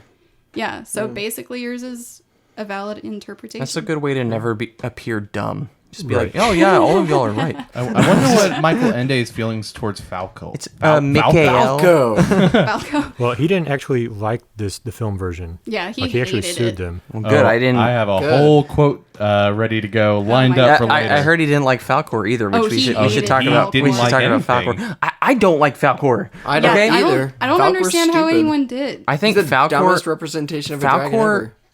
literally sabotages this movie for me. Almost. I think like what- it's I don't know, something about him. yeah. He's so off-putting. Like, Which is Yeah, odd he because he's like is. the mascot of the movie. He's I know. he's supposed to be the luck dragon. His purpose is so that you feel kind of that safety net, like, oh, Falcor's No, he's here, the- Hope he's is the- here. Pedo dragon. I know Yeah. people talk about this, but he's basically like a Chinese dragon mixed with a dog. Like think that's that- what it is. He's a cocker spaniel headed, like furry salamander with Yeah. scales. The- Why did they the- make him this way? It The makes thing no is, sense. some of his descriptive parts in the book are accurate. He is like pearly white and things Yeah. like that, but his face was supposed to be more like a lion's face, whereas they made Yeah. him more like a dog. Yeah, why did they I do remember that? reading the author was like, it was not happy that they made him look so Dude, I dog-like. wouldn't be happy. He should not look that way. Well, here I can see what they're thinking. They're probably thinking, "Oh, we need something warm," and people like dogs. People like It dogs. doesn't Lions help are a that little too the vicious. dubbing Yeah. for his lines are some of the worst in the movie, like the Oh, mouth they're movement. Like I feel like they terrible. focused on some of it in the puppets in the beginning, even though there's a lot of poor dubbing overall. But Falcor- this is just like bad. He just like Falcor is moved a- his tongue a little bit. He's a train wreck because his lines are the worst and his dubbing is the worst. Yeah. So like it's like the worst of both worlds for that character. And okay, I know a lot of work went into the creating this creature. I heard they actually used like airplane parts to Yeah. make him, and he was 60,000 huge. scales. Yeah, I thought they just like grabbed a tube sock and put it on someone's arm and then put a head on it and superimposed it on the film. I mean, you could do that. That might have been puppet. better. So this is, I don't want to upset anyone, but this, I just here don't we think go. it is, the design is effective. Well, it's it is- effective in being memorable. to me, it is upsetting to look at. Well, also, did they is really very need upsetting. his nose to move so much? Oh yeah, I it don't- like goes up and down all the time. And he winks like 50 times Okay, in the book he does Hey, wink a kid. lot. Wink. It's a yeah. That's a luck And dragon. then- Yeah, oh they're yeah, and children. let's briefly go back to he wakes up after being unconscious for who knows how long, and obviously 3 days. Yeah. Okay. AJ knows how long. there we go.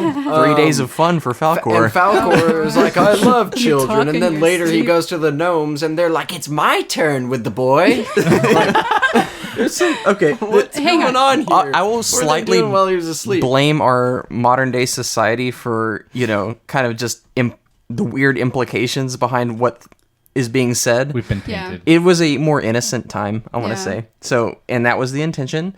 But Yeah. today it just doesn't, it does not come I off think- as well as successfully. So like the Falcor is really distracting from all the really cool points that are made in this. But I have to bring it back to the gnomes with Urgel, the wife. And I think one of my favorite lines is when Atreyu has that wound on his arm and he's talking to her and she says, "Does it hurt?" And he says, "No, it's fine." She said, "Well, that's nice, telling the doctor like that the patient's wound is fine." But her line is, "It has to hurt if it's to heal." And I think that's a very unique line to pull from the book and I loved that they did, because this whole film reminds me of a kind of guiding a kid through pain Stages and of loss. And so that one was basically Bastian is getting what he didn't get from his father, which his father is telling him to just move on, push past it. But Urgel is basically representing that side, saying, you have to feel the pain for you to heal from it. So it's very emotionally used instead of just physically. That's interesting. Yeah. I didn't even Especially think since about I don't know that. what his actual physical injury was other than exhaustion. Yeah. His arm. Well, he had an arm injury from something. Maybe but Gamork Probably Probably- from falling off the tree Yeah. when the turtle sneezed on him. So in the book, it Stupid emphasizes a little more descriptively, saying Yeah, that yeah. like the wound on his arm or whatever, it's the reason that we hurt is so that we recognize there's something wrong and then we fix it. So if you ignore the pain, you don't fix it and it's dead. So I don't know. I think it's very, very poignant. Yeah. It's a good line. Going forward from Falcor and such, two things I wanted to mention. First off, the oracles and their crumbling was kind of creepy. I thought that was kind of cool. They were like talking to him and Yeah, that was slowly crumbling, and like you get that kind of fear It's the, from Yeah, the like, nothing ooh. is taking them. Desperation. Yeah. Yeah. But then after that, the encounter with Gamork, I thought was actually really cool. They had they showed the murals or whatever they were, the prophecy art things, Yeah. Yeah. and I thought that was I don't know cool if we're how at it that just. point in the plot yet, but Oh. No, yeah, we yeah, did. we are. It's a good did. segue. We Well, kind of you skip past all the mentioned Oracle stuff. that Yeah. he goes there to see Gamork at the end. Yeah.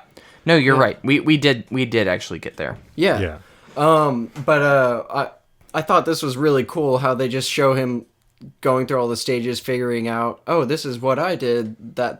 Then he goes to the wolf, and Yeah, it really makes you question, like, which world is the real one? I guess. exactly. And you're more leaning towards Fantasia is kind of just, I don't know, this creation of imagination, I guess. And it goes back to like the beginning, where for me, like the most visually memorable scenes of this movie are when he's flying on Falcor above all the clouds, and it was an amazing track for the score there. But it kind of goes back to the beginning where his dad is like, you need to get your head out of the clouds and live on the ground. Right. And this is literally a depiction of him being in the clouds, and this is where his kind of territory is. The funny thing, I don't know if it means anything, but he goes above the clouds, so he technically is out of the clouds, but above them instead of below them. Yeah. I don't know if that. well, I don't know if that means. Maybe you anything. took some acid Screw or you, something. Dad. Well, and also when he falls to the island where he meets Gamork, he like falls like 40,000 feet, and he's just fine. Yeah, and then we have our anticlimactic confrontation with Gamork, which I actually like the buildup of the scene. Yeah. It's good. I just feel like the lunge where and then Yeah. he's dead Lunge, yeah. was a little too quick. Just before the just feel lunge, though, where he's saying Gamork is telling him all about how he's like supporting the Nothing, he's a servant, whatever, and that his whole purpose was to go after the one chance that the world had. And he says, and his name is Atreyu, and then like Atreyu comes back with this actually line that I thought was pretty cool. And he's like, "Come for me, Gamork. I'm Atreyu." And it's Yeah. like, whoa, like, all right, dude. Yeah. That he was ready. Yeah. Like, yeah, take on that wolf. And then it does slightly devolve with the way that puppetry works. The Tarzan. Well, I think that's scene where the that's leopard why comes on him. I think that's why that scene was so short. They knew that they couldn't completely pull it off convincingly, so Gosh, it's just a lunge and then it's over. Imagine a Guillermo del Toro fix of this exact movie, just him redoing it. Can I let you know that this is actually my top candidate for a movie that would benefit from a remake? Oh, dude. yeah. I actually Yeah. agree. This is the way to go for high fantasy. But wasn't these the days. I thought the reason that scene was so short was because the actor got injured. Oh, That too. You're right. I think that probably affected the anticlimactic nature. That's It came true. off to me where Gamork was just a tool for kind of explaining Yeah. some of the questions that all of us had. Yeah. Like, what is the Nothing, and what are you doing, Gamork? Like, are you just a dick and just trying to kill people? Yeah, why are you? Yeah. I mean, he is, kind of actually. is. But like, it's yeah. like the classic, like, why is the bad guy just monologuing instead of actually killing Yeah. him? And then he's like, oh, wait, you're Atreyu? Oh, I'm going to attack you now. Yeah. I Yeah. think this is having read the book, it makes it just so I want to explain more about this Gamork character because he doesn't show up as much after he loses Atreyu at the Dead Mountains, but in this scene, this is Atreyu comes upon the Spook City, which basically all horror characters live. And there are ghosts and all sorts of creatures. And Gamork is talking about how he's in chains and he's trapped there. He was trapped there by Gaia, the princess there, dark princess or whatever. And they basically threw themselves into the Nothing. Wow. And like as a mass. And so he's trapped there, left to die, and he's emaciated and starving. And so he talks to Atreyu, and Atreyu is actually a lot more sympathetic in this scene. He doesn't know who Gamork is. But he's basically explaining he was sent by the manipulators and that he's a creature that goes between worlds. He doesn't have a world. And so he just kind of forms out of this darkness. And so he was sent here to kill Atreyu because they didn't want the Nothing to end. I always thought he was Yeah, kind of like the ring wraiths. Yeah. Well, yeah, he alludes yeah. to saying he was sent by a power above the Nothing. Right. And then Yeah. they never really go beyond Yeah. that. But yeah, he's like he's an Another agent for the darkness. Yeah. And so they don't have know. this whole long conversation where the Nothing is basically encircling them, and he finally finds out who Atreyu is, and he basically just laughs and then he dies. But the reason I think the laugh is more kind of just ironic like, because he knows the thing is he knows he's dying anyway, and he just wants Atreyu to leave. And Atreyu doesn't have any animosity towards him either.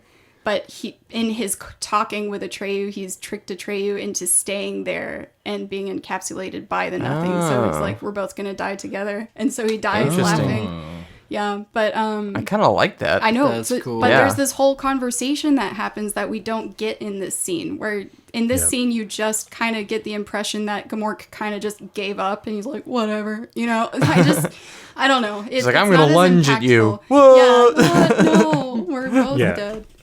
Like I said, he was just a tool to explain the rest of the plot, basically. Right. Yeah.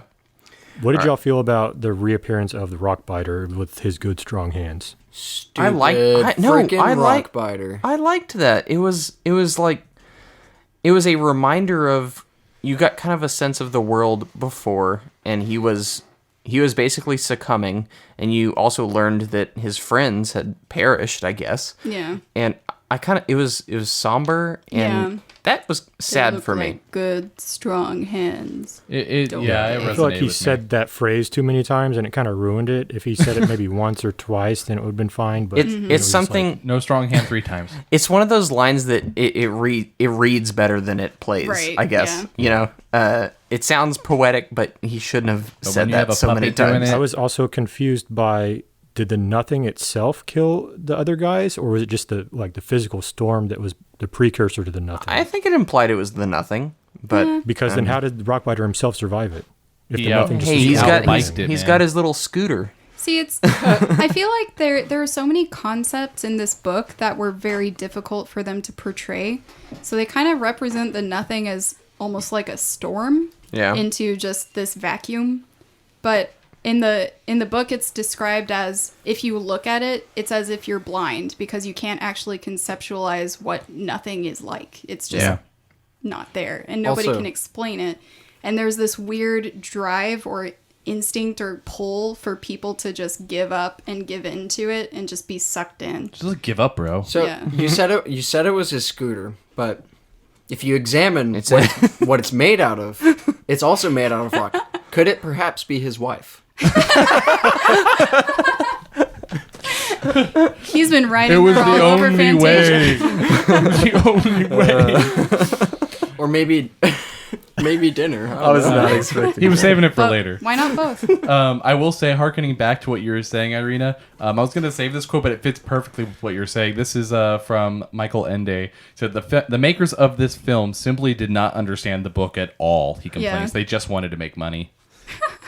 All right, I'm gonna bring the We also story had a couple home. more cuts to Bastian with him. Well, this was farther back at the mirror, but he just stands up and throws his book across the room. He's like, "This is too much, man." Yeah, I'm And then tripping, I think man. after Gomorrah, he's like, "Oh, I can eat my apple now." Yeah. Lunchtime. I just love all the cuts to him just looking up from the book going, "The Oracle," and then looking I just back wanted to down. say, didn't this guy start out rolling around in a dumpster at the beginning of the day, and it's been like all day him just sitting in this attic by himself? He probably stinks really bad. Yeah, Yeah. he's probably not smelling great. I don't think he And also, cares. all these 80s movies just have to have like a storm blowing open the windows Yep. while you're reading a book or something. It did make symbolic. it. Well, it did make it as a kid. I don't know. It made it more heavy for Yeah, I me. think yeah, it- I'm just Well, it's Yeah, like the nothing is invading his life in some manner. I think it's supposed to be Yeah, symbolic. to some Connecting the degree, worlds. he's struggling with the character. So All right, let's finish this story. Okay, This is a long paragraph, but we'll get through it. we'll get through it. How much more is there? We'll get through it together. No, this is the It's last never one. ending, bro. It's just Falkor, who had managed to locate the Auron, rescues Atreyu in time.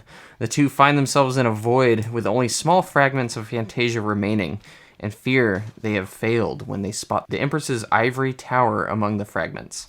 Inside, Atreyu apologizes for failing the Empress, but she assures him he has succeeded in bringing to her a human child who has been following his quest. She further explains that just as Bastian is following Atreyu's story, others are following Bastian's, making this part of the Neverending Story.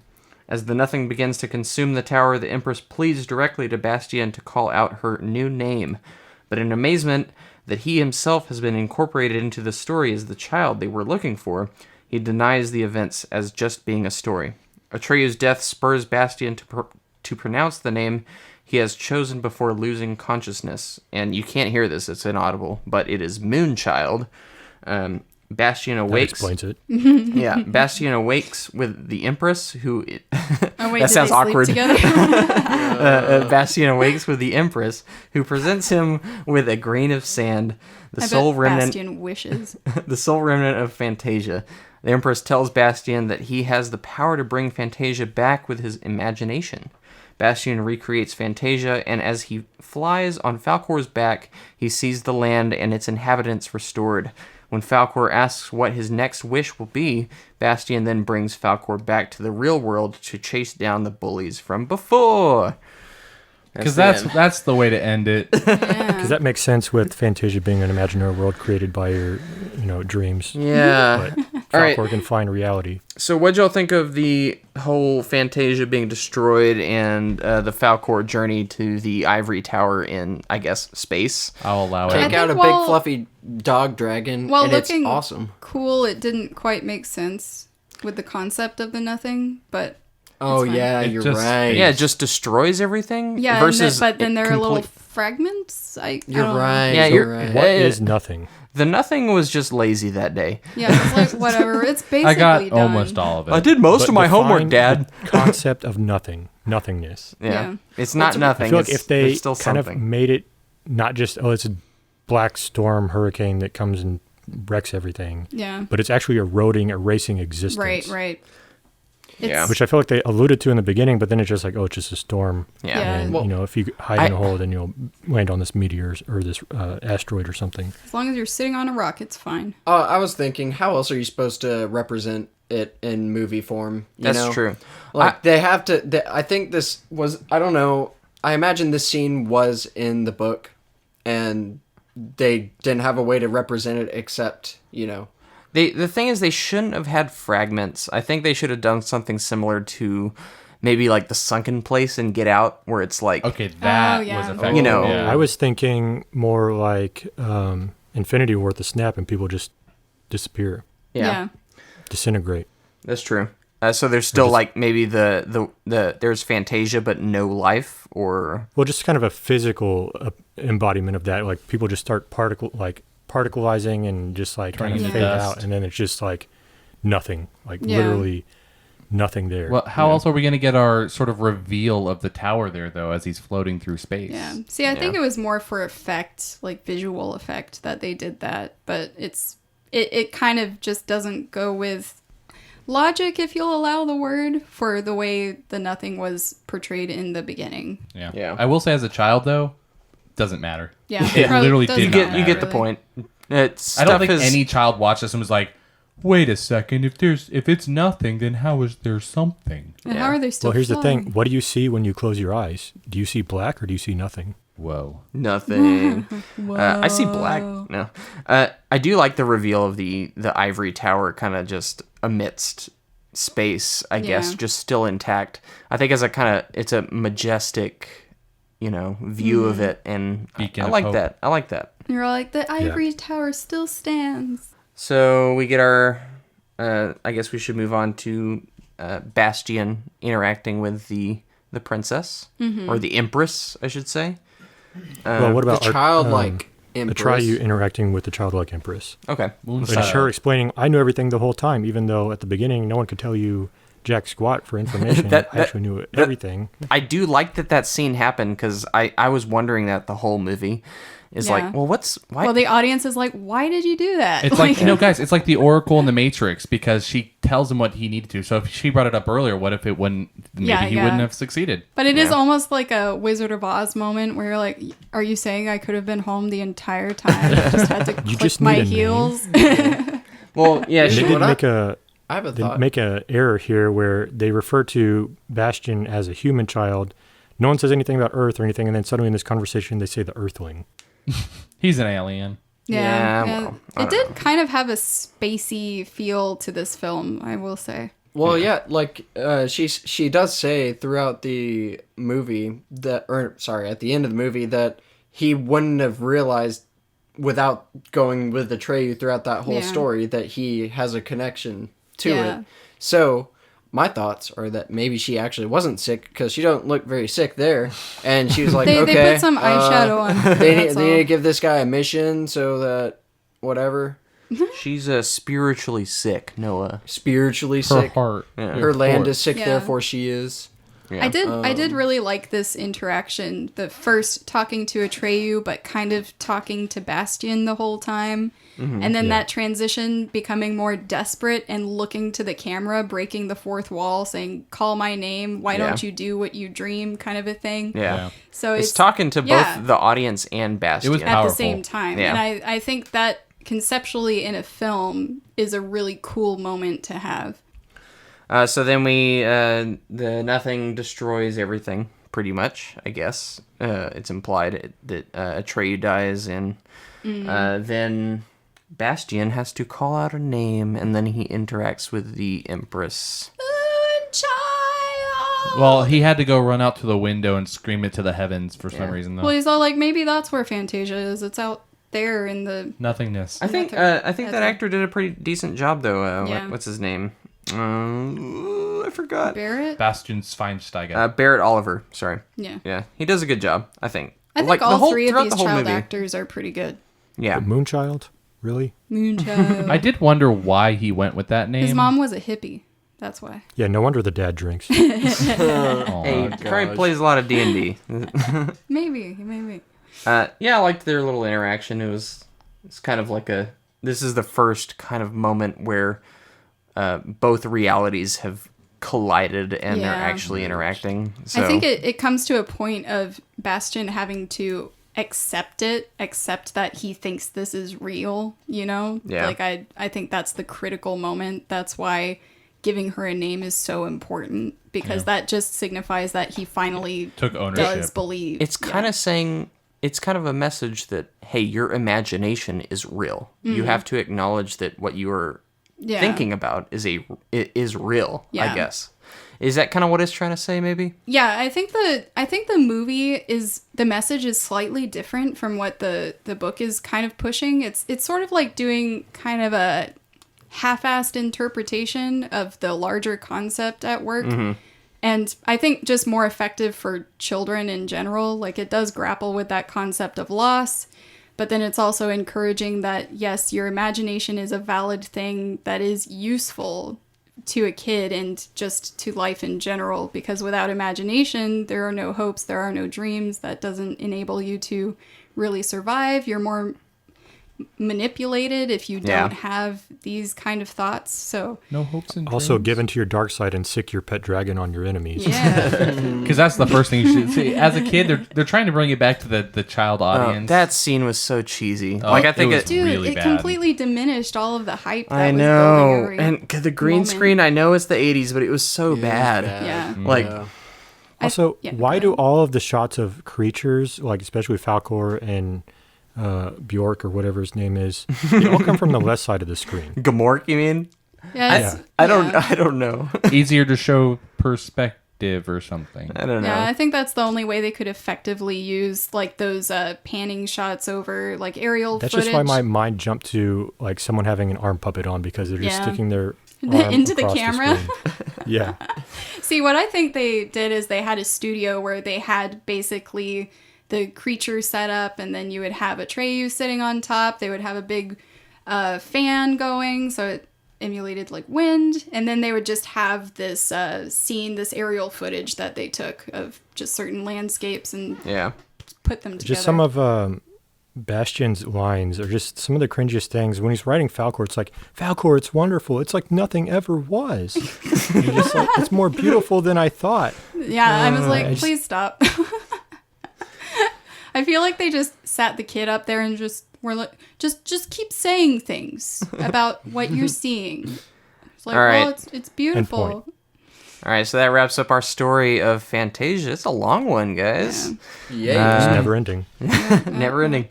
Did I say Fantasia? That wraps up our never-ending story. Basically. Yeah, you should just call it Fantasia. So Hey, on the other Disney end, copyright. we're gonna take a quick break and then talk about this movie, review it, talk about the franchise as a whole, and whether or not this movie affected its franchise, I guess. So stay tuned. All right.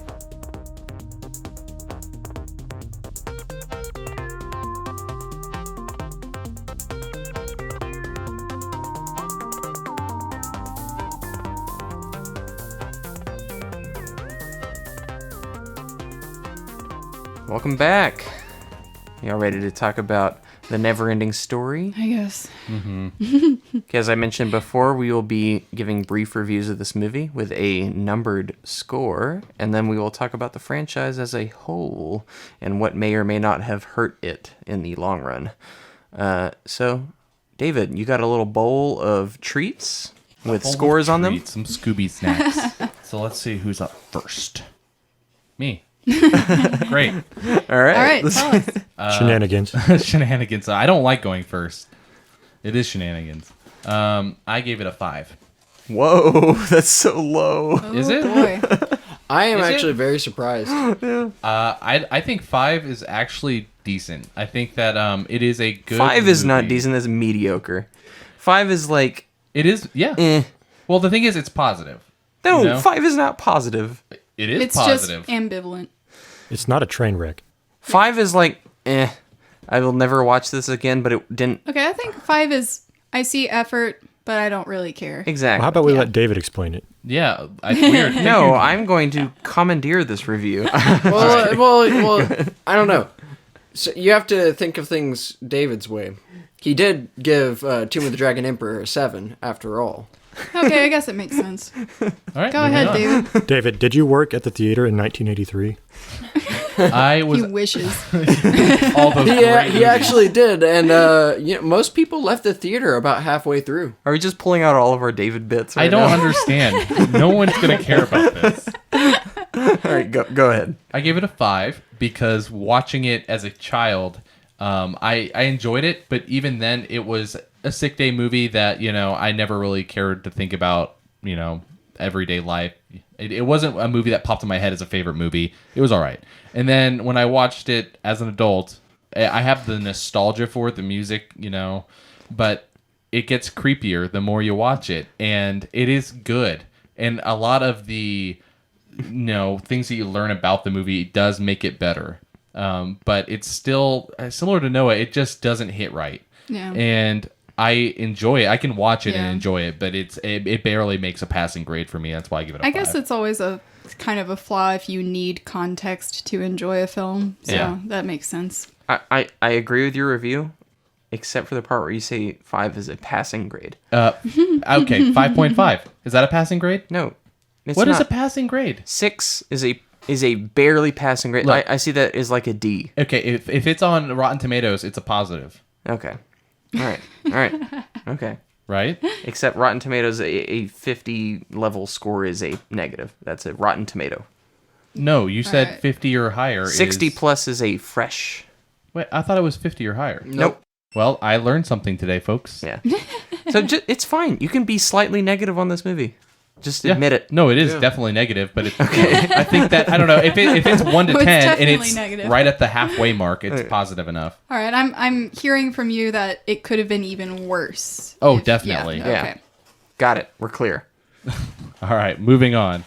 Random drawn for AJ with a 5. Hey, Boom. look at Yeah. you. So I'm with David on this one. This movie is a completely different beast when you're watching it as a child versus an adult from a critical lens. Yeah. And I'm kind of in a unique position where I've been passively listening to the audiobook for it. So I know enough to see where Irina's coming from where the story should be, but also kind of still treating the movie fairly as its own work. Yeah. So as the movie itself, I don't really get all that deep thought. Really, maybe I'm just thick and I don't really get it. But the whole middle part of this movie is just forgettable for me, except for Artax's death. And this movie really leans heavily and is propped up so much by its score, in my opinion. Mm-hmm. Without this score being so brilliant, I think this movie would be completely dead in the water. Yeah. And I mean, there's definitely some creative side brilliance with the, visuals and the creature creation, Yeah. the practical effects and everything. And I appreciate that, but I wouldn't put this movie on to watch it for enjoyment other than just saying, yeah, I've seen this. And, kind of like I said in the intro, is I conflate this movie with so many other movies and I couldn't pick out the plot other than it's got this dog dragon thing and then this rock monster thing. So, and if I wasn't listening to the audiobook now, 6 months from now, I probably couldn't remember the plot, even though I watched this movie 4 times this week to try to study it. And that's really, not a good thing. So 5 is actually a decent score for that kind of a review, I think. Yeah. Yeah. And just because I do see the technical side of things where they did it right, I just think the story is just, it's never ending, and it doesn't actually like stick with me. Perfect choice of word. Yeah, it doesn't stick, and it's not impactful. I can definitely resonate with the concepts behind maybe the original story that Irina touched upon. It doesn't come through the actual movie that I saw. Yeah, so sticking with the 5 opinion. then? Yep, sticking with the 5. All right, let's see who's up next. Up to bat is Reese with a 6.5, and he said he's gonna raise it. Well, yeah, okay. We'll see. Let's see. I actually think I will. This might be the first time that I raise a score. I think I'm going to lift it to a 7. All right. Low 7.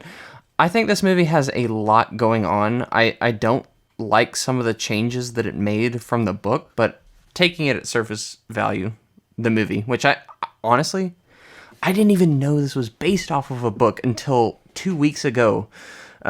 I really didn't. This is a highly overlooked book. Yeah, I think Falkor torpedoes this movie, but apart from that, it's a wonder to watch. I think a lot of these sequences and a lot of the set pieces and the visuals, the acting is even good. It's just an interesting fantasy to experience. And there's some deeper themes going on that I had never known were present. As you brought up, the whole kind of suicide with Artax, and just the idea of the nothing and Fantasia and the symbolism behind those two things. It gives me a lot to think about. And there's this movie, I want this movie to be remade by for modern time. I feel like it would be Guillermo del Toro. Yeah. Yeah, or exactly. Actually, Peter Jackson. the guy who did Chronicles of Narnia, would do well with this as well. I don't know. Yeah. I wouldn't do that. Well, if you think about it, he sorry to No, go you're off on fine. a slight tangent. You haven't but, been able to talk much in general. But the in the first Chronicles of Narnia, generally it's kind of a happy children's movie, but then it has that point where, Aslan's What on the happens? table and all the people are like chanting, having this ritual around him, and they kill him. He'd be fine. I guess if that director were given the reins to just if they were to fulfill go a little darker than normal with it, and create I'd that be mood, I'd it'd be much good. happier with your Guillermo del Toro. Oh, choice. I agree. I'm just saying. Narnia is fairly generic. I feel like the direction of that Fair is enough. like it's interesting, but Yeah. I mean they're fine, but I don't feel like it would add anything new to the fair. source material. I just feel like Guillermo del Toro would add almost too much hopelessness. Yeah. Like, But anyway, there's just too many interesting ideas here for me to write this movie off, and I think it executes on a lot of them in a successful way. Sure, there's an abundance of cheese in this movie that can't be overlooked, and I think that's the main thing holding this movie back. And I feel like it also needs more. It just needed a little more time to establish some of its characters and themes. It's a very kind of slight movie, but I had a good time with it. And while it's kind of a black mark in my childhood when I look back on it, where it's like it was kind of a disturbing movie. Yeah. I think for the most part, it gets the job done, and I kind of enjoyed it. So I'll bump mine up to a 7. All right. Also, I want to specify, even though I gave it a 5, I'm not opposed to anyone giving it between 5 and a 7, because watching it isn't negative. Yeah. Like, I will say that. It is not a negative If it's experience. a 5, watching it's on it. the positive side. Yeah. I think well, it's a good place where it's a cultural icon, and it's Yeah. almost like a study in the the contemporary technology they had for the animatronics, the puppets, and the design. Like, it's good to see for what it is. I don't really. The story didn't speak to me. Yeah. Yeah. So let's move on. I mean, to that's the a valid next point. score, I right? think. Yeah. Noah. Noah, what is wrong with you? Did he give it a 0? Oh no, he did the opposite of that. Oh. He gave it a 10. A 6.5? What? You gave it the same score as I did Let's let him For explain me, himself. the only thing that brings this movie down Is is everything. the freaking puppets. You mean the whole Stupid movie? puppets.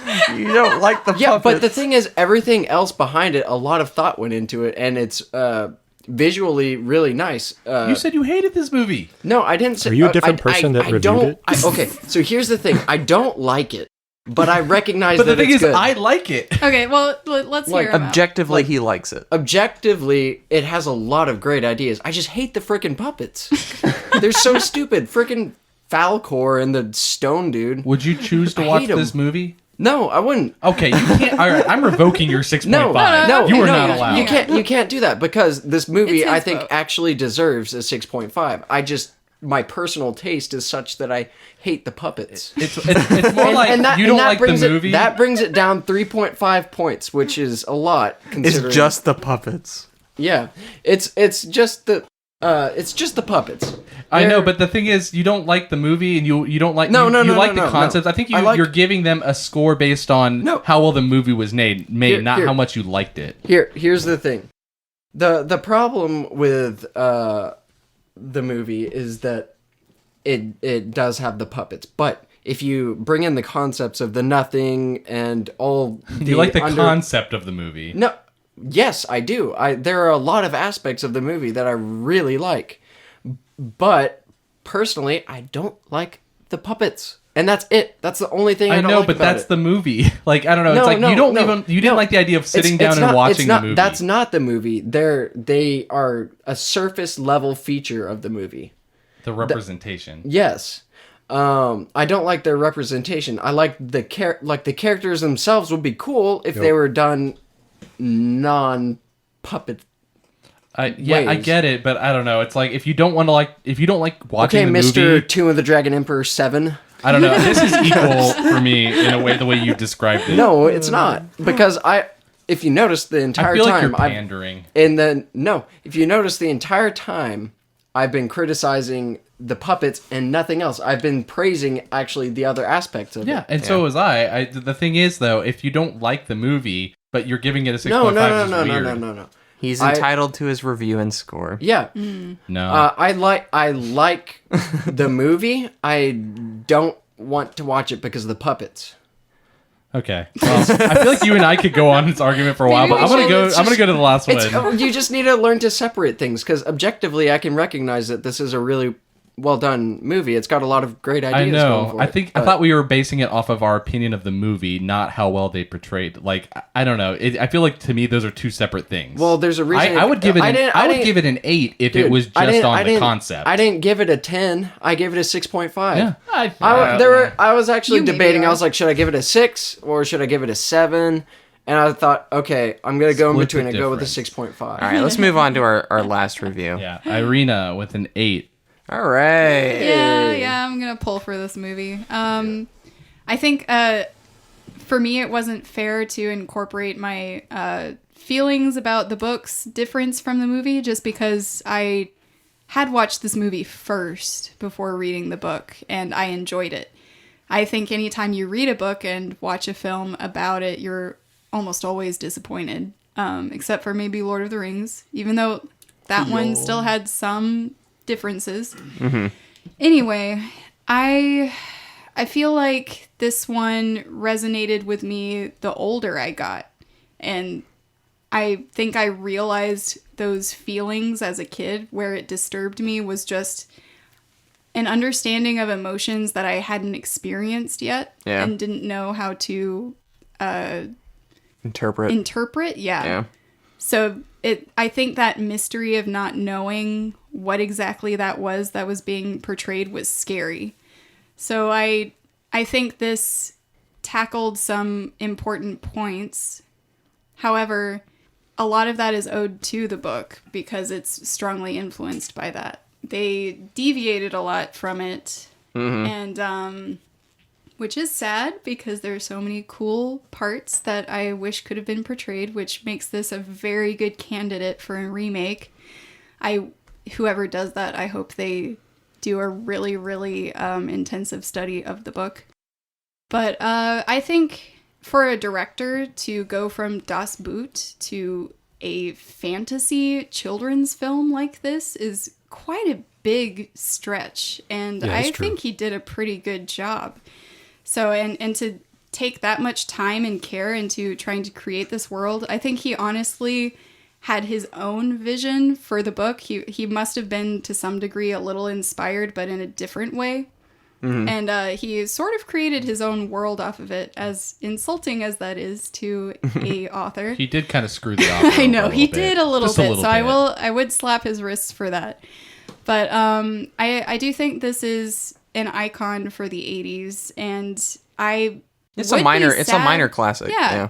I would Almost be a cult sad if classic. it didn't exist. I think for its time, it was very well done. And if I can add a little bit of info that I think one of its points that detracts its score for me is ending on a scene where Bastian is just kind of going through the streets on the back of Falkor. It kind of just ruins everything that was built up. I agree. Not to mention also, if in the book, technically every wish he makes causes one of his memories to be lost.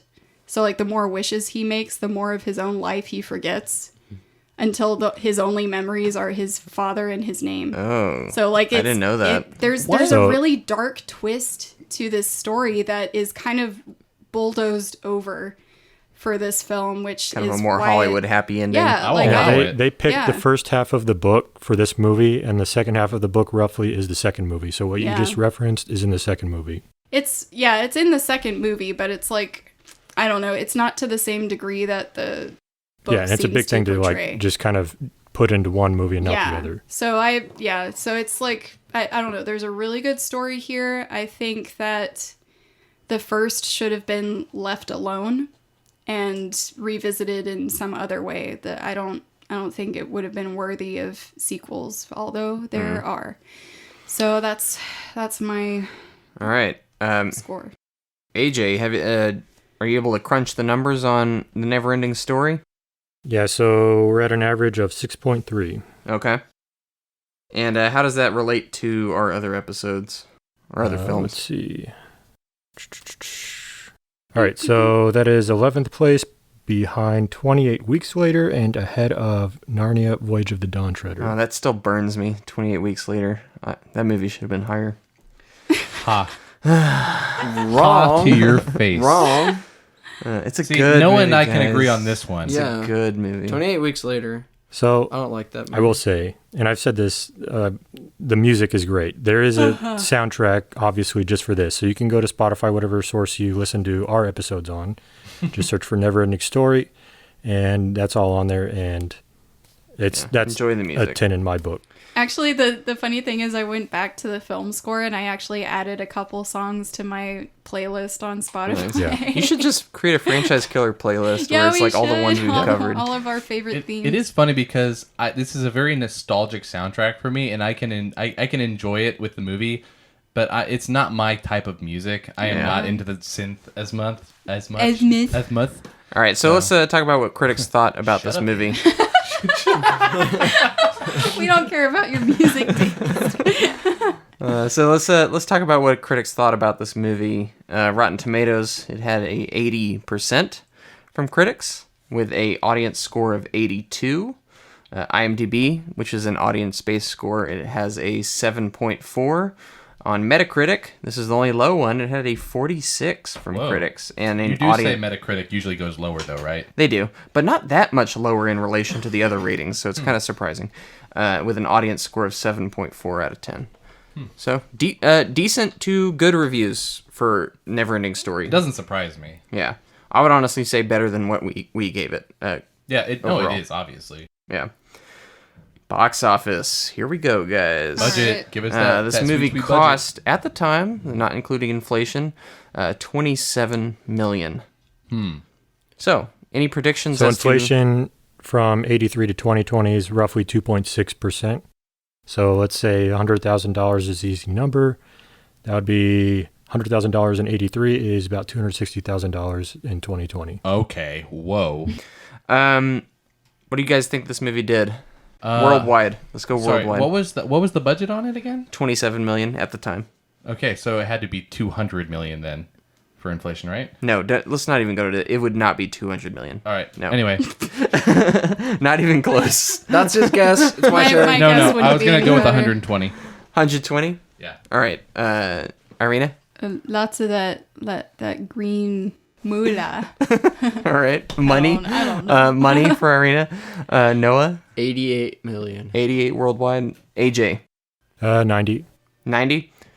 Okay, so that was 120 for you, AJ. I mean, said 88. David. 88. Yeah. And money. Me. Okay. And ages was 90? So Yeah. Yeah, the movie grossed 100 million worldwide. So that's going to go to AJ, Yeah, I it's think. AJ, yeah. Yeah, AJ, you took this I one. did 120. I was 10 off. AJ is Yeah. always pretty Technically, close. you and I were even. It was Gosh, you. I did 88 million. You went David 2 and I million above basically me. said the same thing. Yeah. Yeah, so 100 million. So it was a pretty big success at Yeah. the time. Almost quadrupled its budget. It was because of that song. we were all very Everyone close, was though, all actually. about that song at the Closer than you time. were. Yeah, and it was, at the time, it was the 8 million. largest German production ever. Yeah. And the largest box office for a German movie of Yeah. all time. Well, biggest non-U.S. budget, right? Yes. Or one of them. I think it was, there was also some movie in Russia that was equivalent, but I don't know which one it was. I didn't dive that far into the research. But yeah, it was a big success, and Warner Brothers actually had this movie switch places with Supergirl for the its opening. I in, remember Supergirl. It was so bad. Yeah, Gross. it detected that this movie would be more successful, so it placed it in its summer lineup at the time, and it was more successful. It did Probably 20. a good choice. Yeah, it did 20 million in the U.S., which doesn't sound like a lot, but when you During the time, that's pretty good. This movie definitely wins on nostalgia factor. Mm-hmm. Yeah. Definitely. and when you consider that it was technically a foreign film, pretty good performance, honestly. So I would say this movie actually started a franchise versus hurting it in any way, I think. Yep. Yeah, and it's based off just one half of the first book, as we already stated. So there's Just definitely never more. ends. I will say though, while everything is successful, what kind of to me ended it would also be this movie due to the fact that the story seemed to be completely finished just based on that. I mean, you Yeah. could look at it that way. You could also see it as the beginning of Bastian's story in Fantasia. Like it's like The narrator at the end, he's like, he went on to have many more adventures until he came back to Earth. Yeah. Yeah. I that think- that door is open, but at the same Yeah. time, it just seems like the character arcs have finished. Yeah. He's gone through his whole thing. He named that whatever. Yeah. It seemed like the story was done. I think you could also argue that given the drama between the director and the author, that could have affected a lot too, just kind of having bad blood there. Yeah. If they're... Think about what could have been accomplished if they were given the blessing to, continue this franchise. Which they didn't. Nope. yeah, there's no sequel. No. Except for they didn't care if they got the approval. Yeah. Before we move on to what we're covering next, they actually did try to remake this movie recently. Yeah, so this was taken from Wikipedia, but in 2009, Warner Brothers, the Kennedy Marshall Company, and Leonardo DiCaprio's Applin Way were in the early stages of creating another adaptation of Ende's novel. They intended to examine the more nuanced details of the book rather than remake the original film by Petersen. In 2011, producer Kathleen Kennedy, who's behind the Star Wars movies, said that problems securing the rights to the story may mean a second adaptation is not meant to be. I wonder why. I wonder why it's so hard to get. Yeah, I don't know. I should have dug more into why, but I didn't. I mean, I do feel like that was kind of in the midst of a bunch of directors butchering book adaptations. I don't know. I'm really hesitant when it comes to directors taking on book projects. Yeah. They always When it comes are the down to best. it, it was never ending was always Ende's story. Yeah. Yeah. Yeah, basically. But it's encouraging to think that they wanted to, mine some of the more, or make a more accurate interpretation of the novel. I do think think that would that- be worthy of focus. Yeah. I do think that 2009 is still too early to try and I do it agree, again. actually. Yeah, that's why I'm So- I think glad we're it... just at the point where kinda- we could do Yeah, it. I think right now would be Wiping your 2009, you forehead could sweat a pull it little off. bit. well, only if they got like So- Guillermo or Peter Jackson or some visionary See, director. the problem with movies that came out of, early 2000s kind of going into 2009, 2010 is that they're still so focused and hyped up on their visual effects and what they can do with computer graphics that they 3D. leave the story by the wayside, and there's not enough meat in that to really chew on. Yeah. Man, can you imagine if they made this movie and they just focused on 3D? Yeah. Gosh, That would yeah. be fantastic. They probably would have. Whoa, Falcor's coming right at me. Yeah. That was Guard that your was weird. guard your You're in the children. splash zone. Ugh. All right. So that wraps up the Neverending Story, the first Yeah. in our coverage of this Funny how it's franchise. ending. Bit of an oxymoron Yeah. there. And actually, there's a bit of a debate whether we should cover 2 and 3. Uh-oh. Hey, I'd rather not do 3. It's okay. It's okay. You can give that one a 6.5 too. No, I imagine that this is gonna be the height, the pinnacle of my ratings for the Neverending trilogy. Yeah. I will say the fact that I have seen neither of the other two is not boding well It's for a- them. I've Okay, got the a bad- concept bad is good, feeling Three though. about is this the one. first one that's not based on the books. Yeah. And I did look it up. That movie had a theatrical release in Germany, but I don't think anywhere else. Yeah, it's just direct to video So that's or direct to TV, whatever you call it. yeah. Don't hold out hope that we're going to cover the third one, but we're not going to take it completely off the table. But we will definitely be covering the second film in the franchise, and we will talk about that movie, The Neverending Story 2. Does it have a subtitle? I Neverending don't Story. know. The second part. The It just second has part. 2 Wow. on it. The Neverending Story 2, the second part. Wait. The Neverending Story. Story never ending. Yeah. The continuation of the ending. So yeah, Or, no, I'm sorry. It's the next chapter. the next chapter. Oh, Oh, gosh. classic. Not much better. So the first one was only a chapter? Yeah. Yeah. No, it was a chapter. whole book. It was half a book. So yeah, we'll be talking about that movie next week. So I don't know. We'll see how I'm that not Yeah, really you're looking so forward hesitant to My it. right thoughts are now. the only way that you should do another sequel is if you pick Maybe it up you're with watching like it with me. another person entirely and completely separate yourself from the first one. Maybe create a whole other universe. I'm honestly If you're not a gonna little go from the scared. books. I feel like I'm a gonna little like it scared. more. I think we're all a little scared. Or if we ever do like a Patreon special or something like that, we can just throw that in just for kind of a comical Yeah. yeah, episode. the third one. Yeah. The third one, I saw a brief snapshot of some of the characters, and I shook to my very core. I don't know. I don't want to. Oh, see Falcor's still there? Cool. Falcor has puppies. Oh, no. All right. So if that got me. If anyone who's listening to this is interested, we are also on Instagram. Go on there, and if you think we should do a third part, you know what? Feel free to DM Chime us. in. Let us know. Reach out. Slide into our DMs. I don't want that. No, I don't want just to be looking David. at that every day. You just invited them to. I wanted comments. All right, closing out, you can find us on Apple Podcasts, Spotify, Google, Stitcher, and Podbean, among others. And, I mean, not really. Not really. But, you know. Just those. Those are the big We ones. can dream. But yeah, stay tuned next week. Neverending Story 2. Bye. Bye. To the wench.